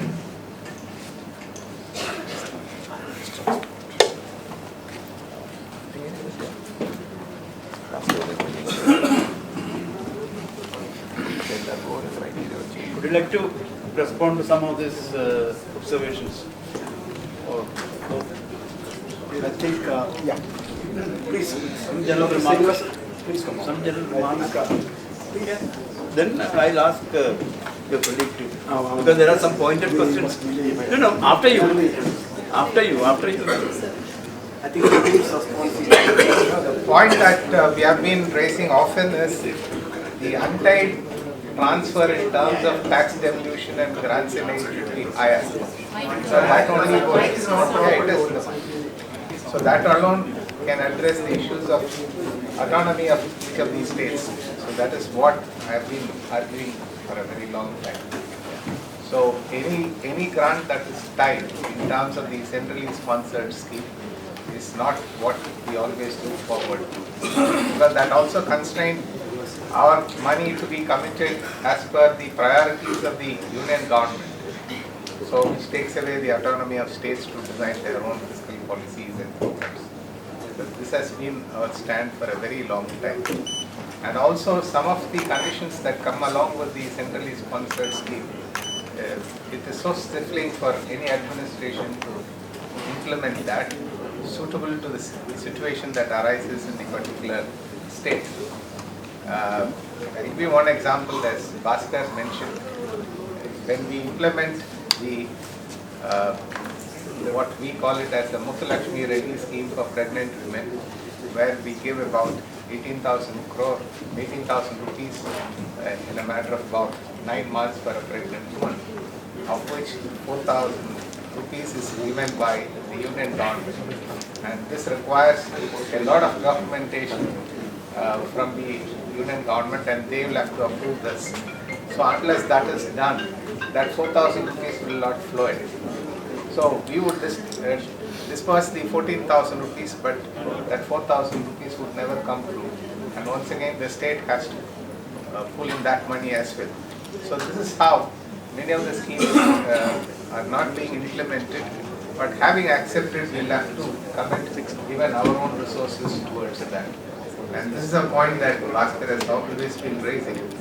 And therefore, if you have larger outcome-based grants, instead of tying it to a particular system of implementation of the program, then many of these things, for instance, if you say that institutional delivery or IMR or MMR has to be reduced by this amount, then we will give you that amount of money, then we will design our own policies to do that. So you need not micromanage how we do and disperse this particular amount. So this is the point that I think.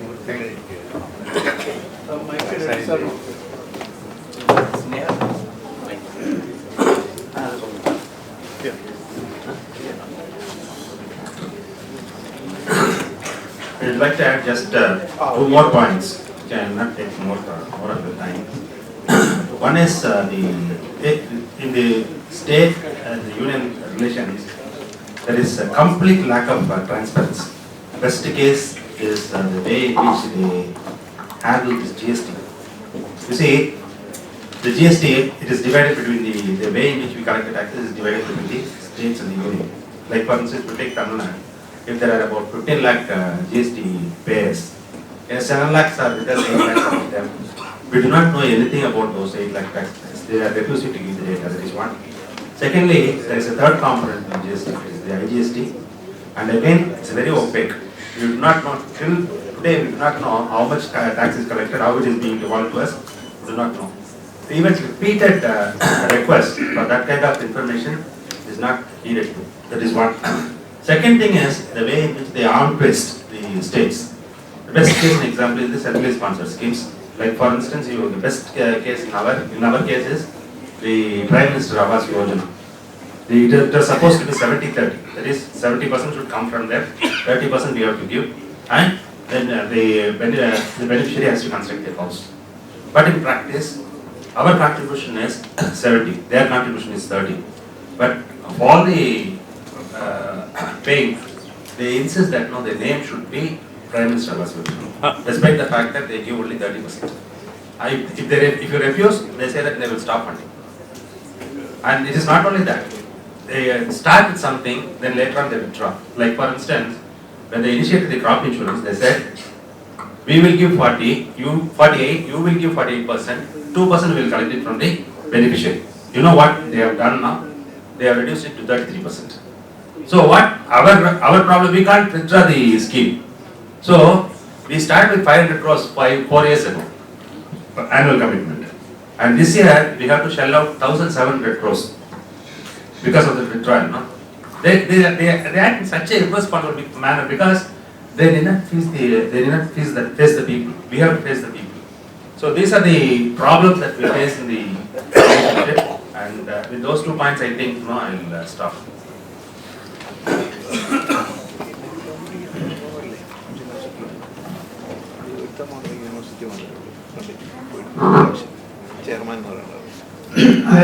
I think most of the observations are by way of comments, but not many questions actually. But there are certain issues, including that of the 16th Finance Commission's terms of reference. One of the most dangerous things is making it very brief. Although we complained earlier, 15th Finance Commission, let's say, elaborate kind of a thing, because it's all directives. Everybody knows, and same context in 15th Finance Commission states note the memorandum president requesting for a discussion of those terms of references. But the most dangerous thing is put a chairman who is notorious for what we refer to neoliberalism, and then let's say give a brief kind of a constitutional reference. We don't know what they will do. It's the most dangerous way of doing it. And looking back into that of, let's say, the 15th Finance Commission's terms, we can imagine that is likely to be chairman's own interpretation. You don't even have an opportunity to criticize it. So you'll come with a report.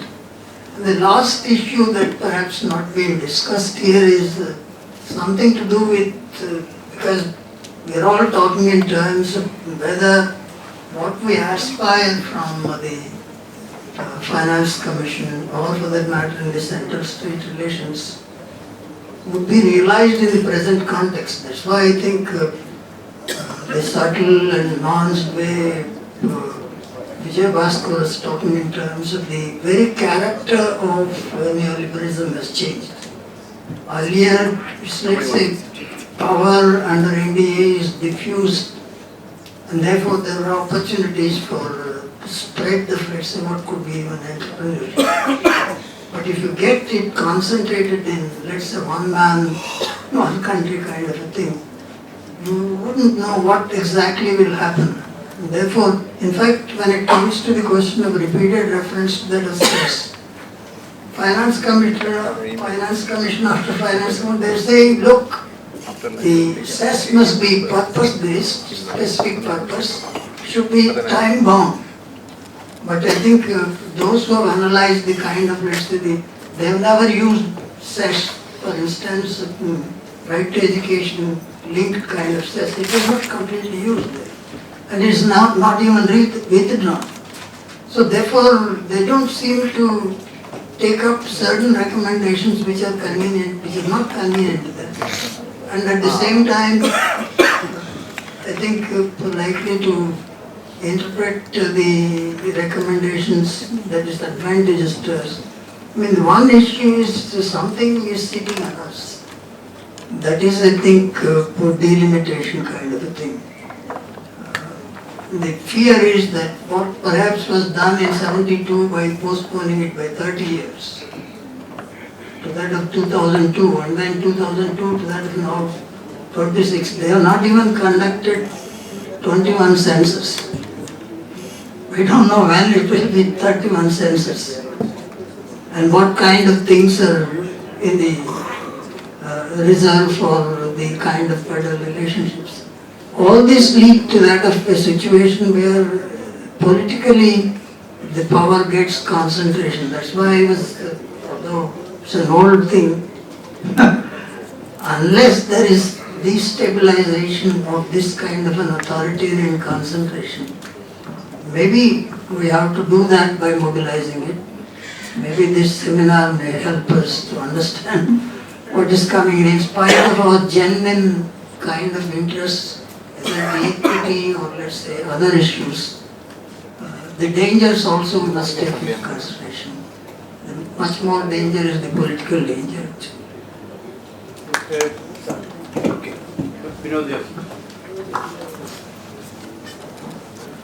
It's been a rich discussion. It's very difficult to comment on specific points, but it struck me that there is a kind of power imbalance in the discussion itself. We've been talking about fiscal discipline, FRPM and so on. But as far as I know, most states have been responsible in this regard, with minor slippages here and there. But what about the government of India? When have they been fiscally responsible in maintaining the fiscal deficit? I think it's about time to tell them, no, mind your own business.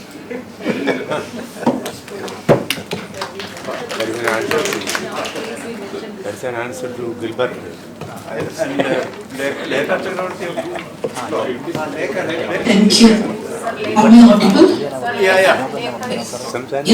Yeah, thank you so much. I have only 2 points to make. One, we need to look into the projections, the model which Finance Commission uses, because this also affects the numbers, so the forecast errors and the political economy of that, the way they decide the top tax buoyancy estimations and the growth, that projections, that is equally important to look into the technical part of the projections. Second is, the consensus towards unconditional transfers is welcome. I also go by that statement that we should be focusing on formula-linked unconditional transfers because it gives fiscal autonomy and the flexibility of finances at the state level, and that's exactly what 14th Finance Commission was also highlighting. So that point is very well taken, rather than getting more into the grants or the conditional grants design. because centrally sponsored scheme is not working very well when it comes to the flexibility of funds and the fiscal autonomy of the states. Thank you. Thank you, Lekha. There are some general announcements. Let me finish it. Thanks very much. Thanks very much. Kiran will get the water. Thanks. Good afternoon, everyone. I know lunch is waiting outside and we are all hungry, so I'll keep this very short. Lunch is already cold. Mic. Hello? Yeah, it's audible. Yeah, thank you. It gives me immense pleasure to stand before you on behalf of Kerala Economics Association, Gulati Institute of Finance and Taxation, and University Center for Inter-University Center for Alternative Economics to offer a vote of thanks. First and foremost, I would like to thank our sincere appreciation for everyone who is gathered here to make this event successful. I would like to begin my vote of thanks by thanking Professor K. Harila and Professor Joseph for their tireless efforts in making this event a grand success. Thanks to Professor Harila for eloquently setting the stage for the discussion, and thanks to Professor Joseph for highlighting the issues associated with per capita income as an income distance criteria in the distribution of funds.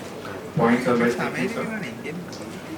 I would like to thank Dr. K. Jayaranjan for graciously accepting your invitation to give your inaugural lectures despite your busy schedule and your very key points about creating a common platform for states to negotiate and the point about the need for decentralization are much appreciated, sir. Thank you again for joining us. We are deeply grateful to Professor M.A. Umen for accepting our invitation at a short notice and bringing our attention to the issue of growing vertical participation. We extend our sincere thanks to all the speakers who have accepted our invitation, traveled from different places, and gave very insightful an array of issues that are in front of us as far as cooperative fiscal federalism is concerned. I would like to thank Professor Vinod Vyastu, Professor D. Narasimha Reddy, and Dr. Srinivasan, Professor Vijay Bhaskar, and Professor Lekha Chakravarti.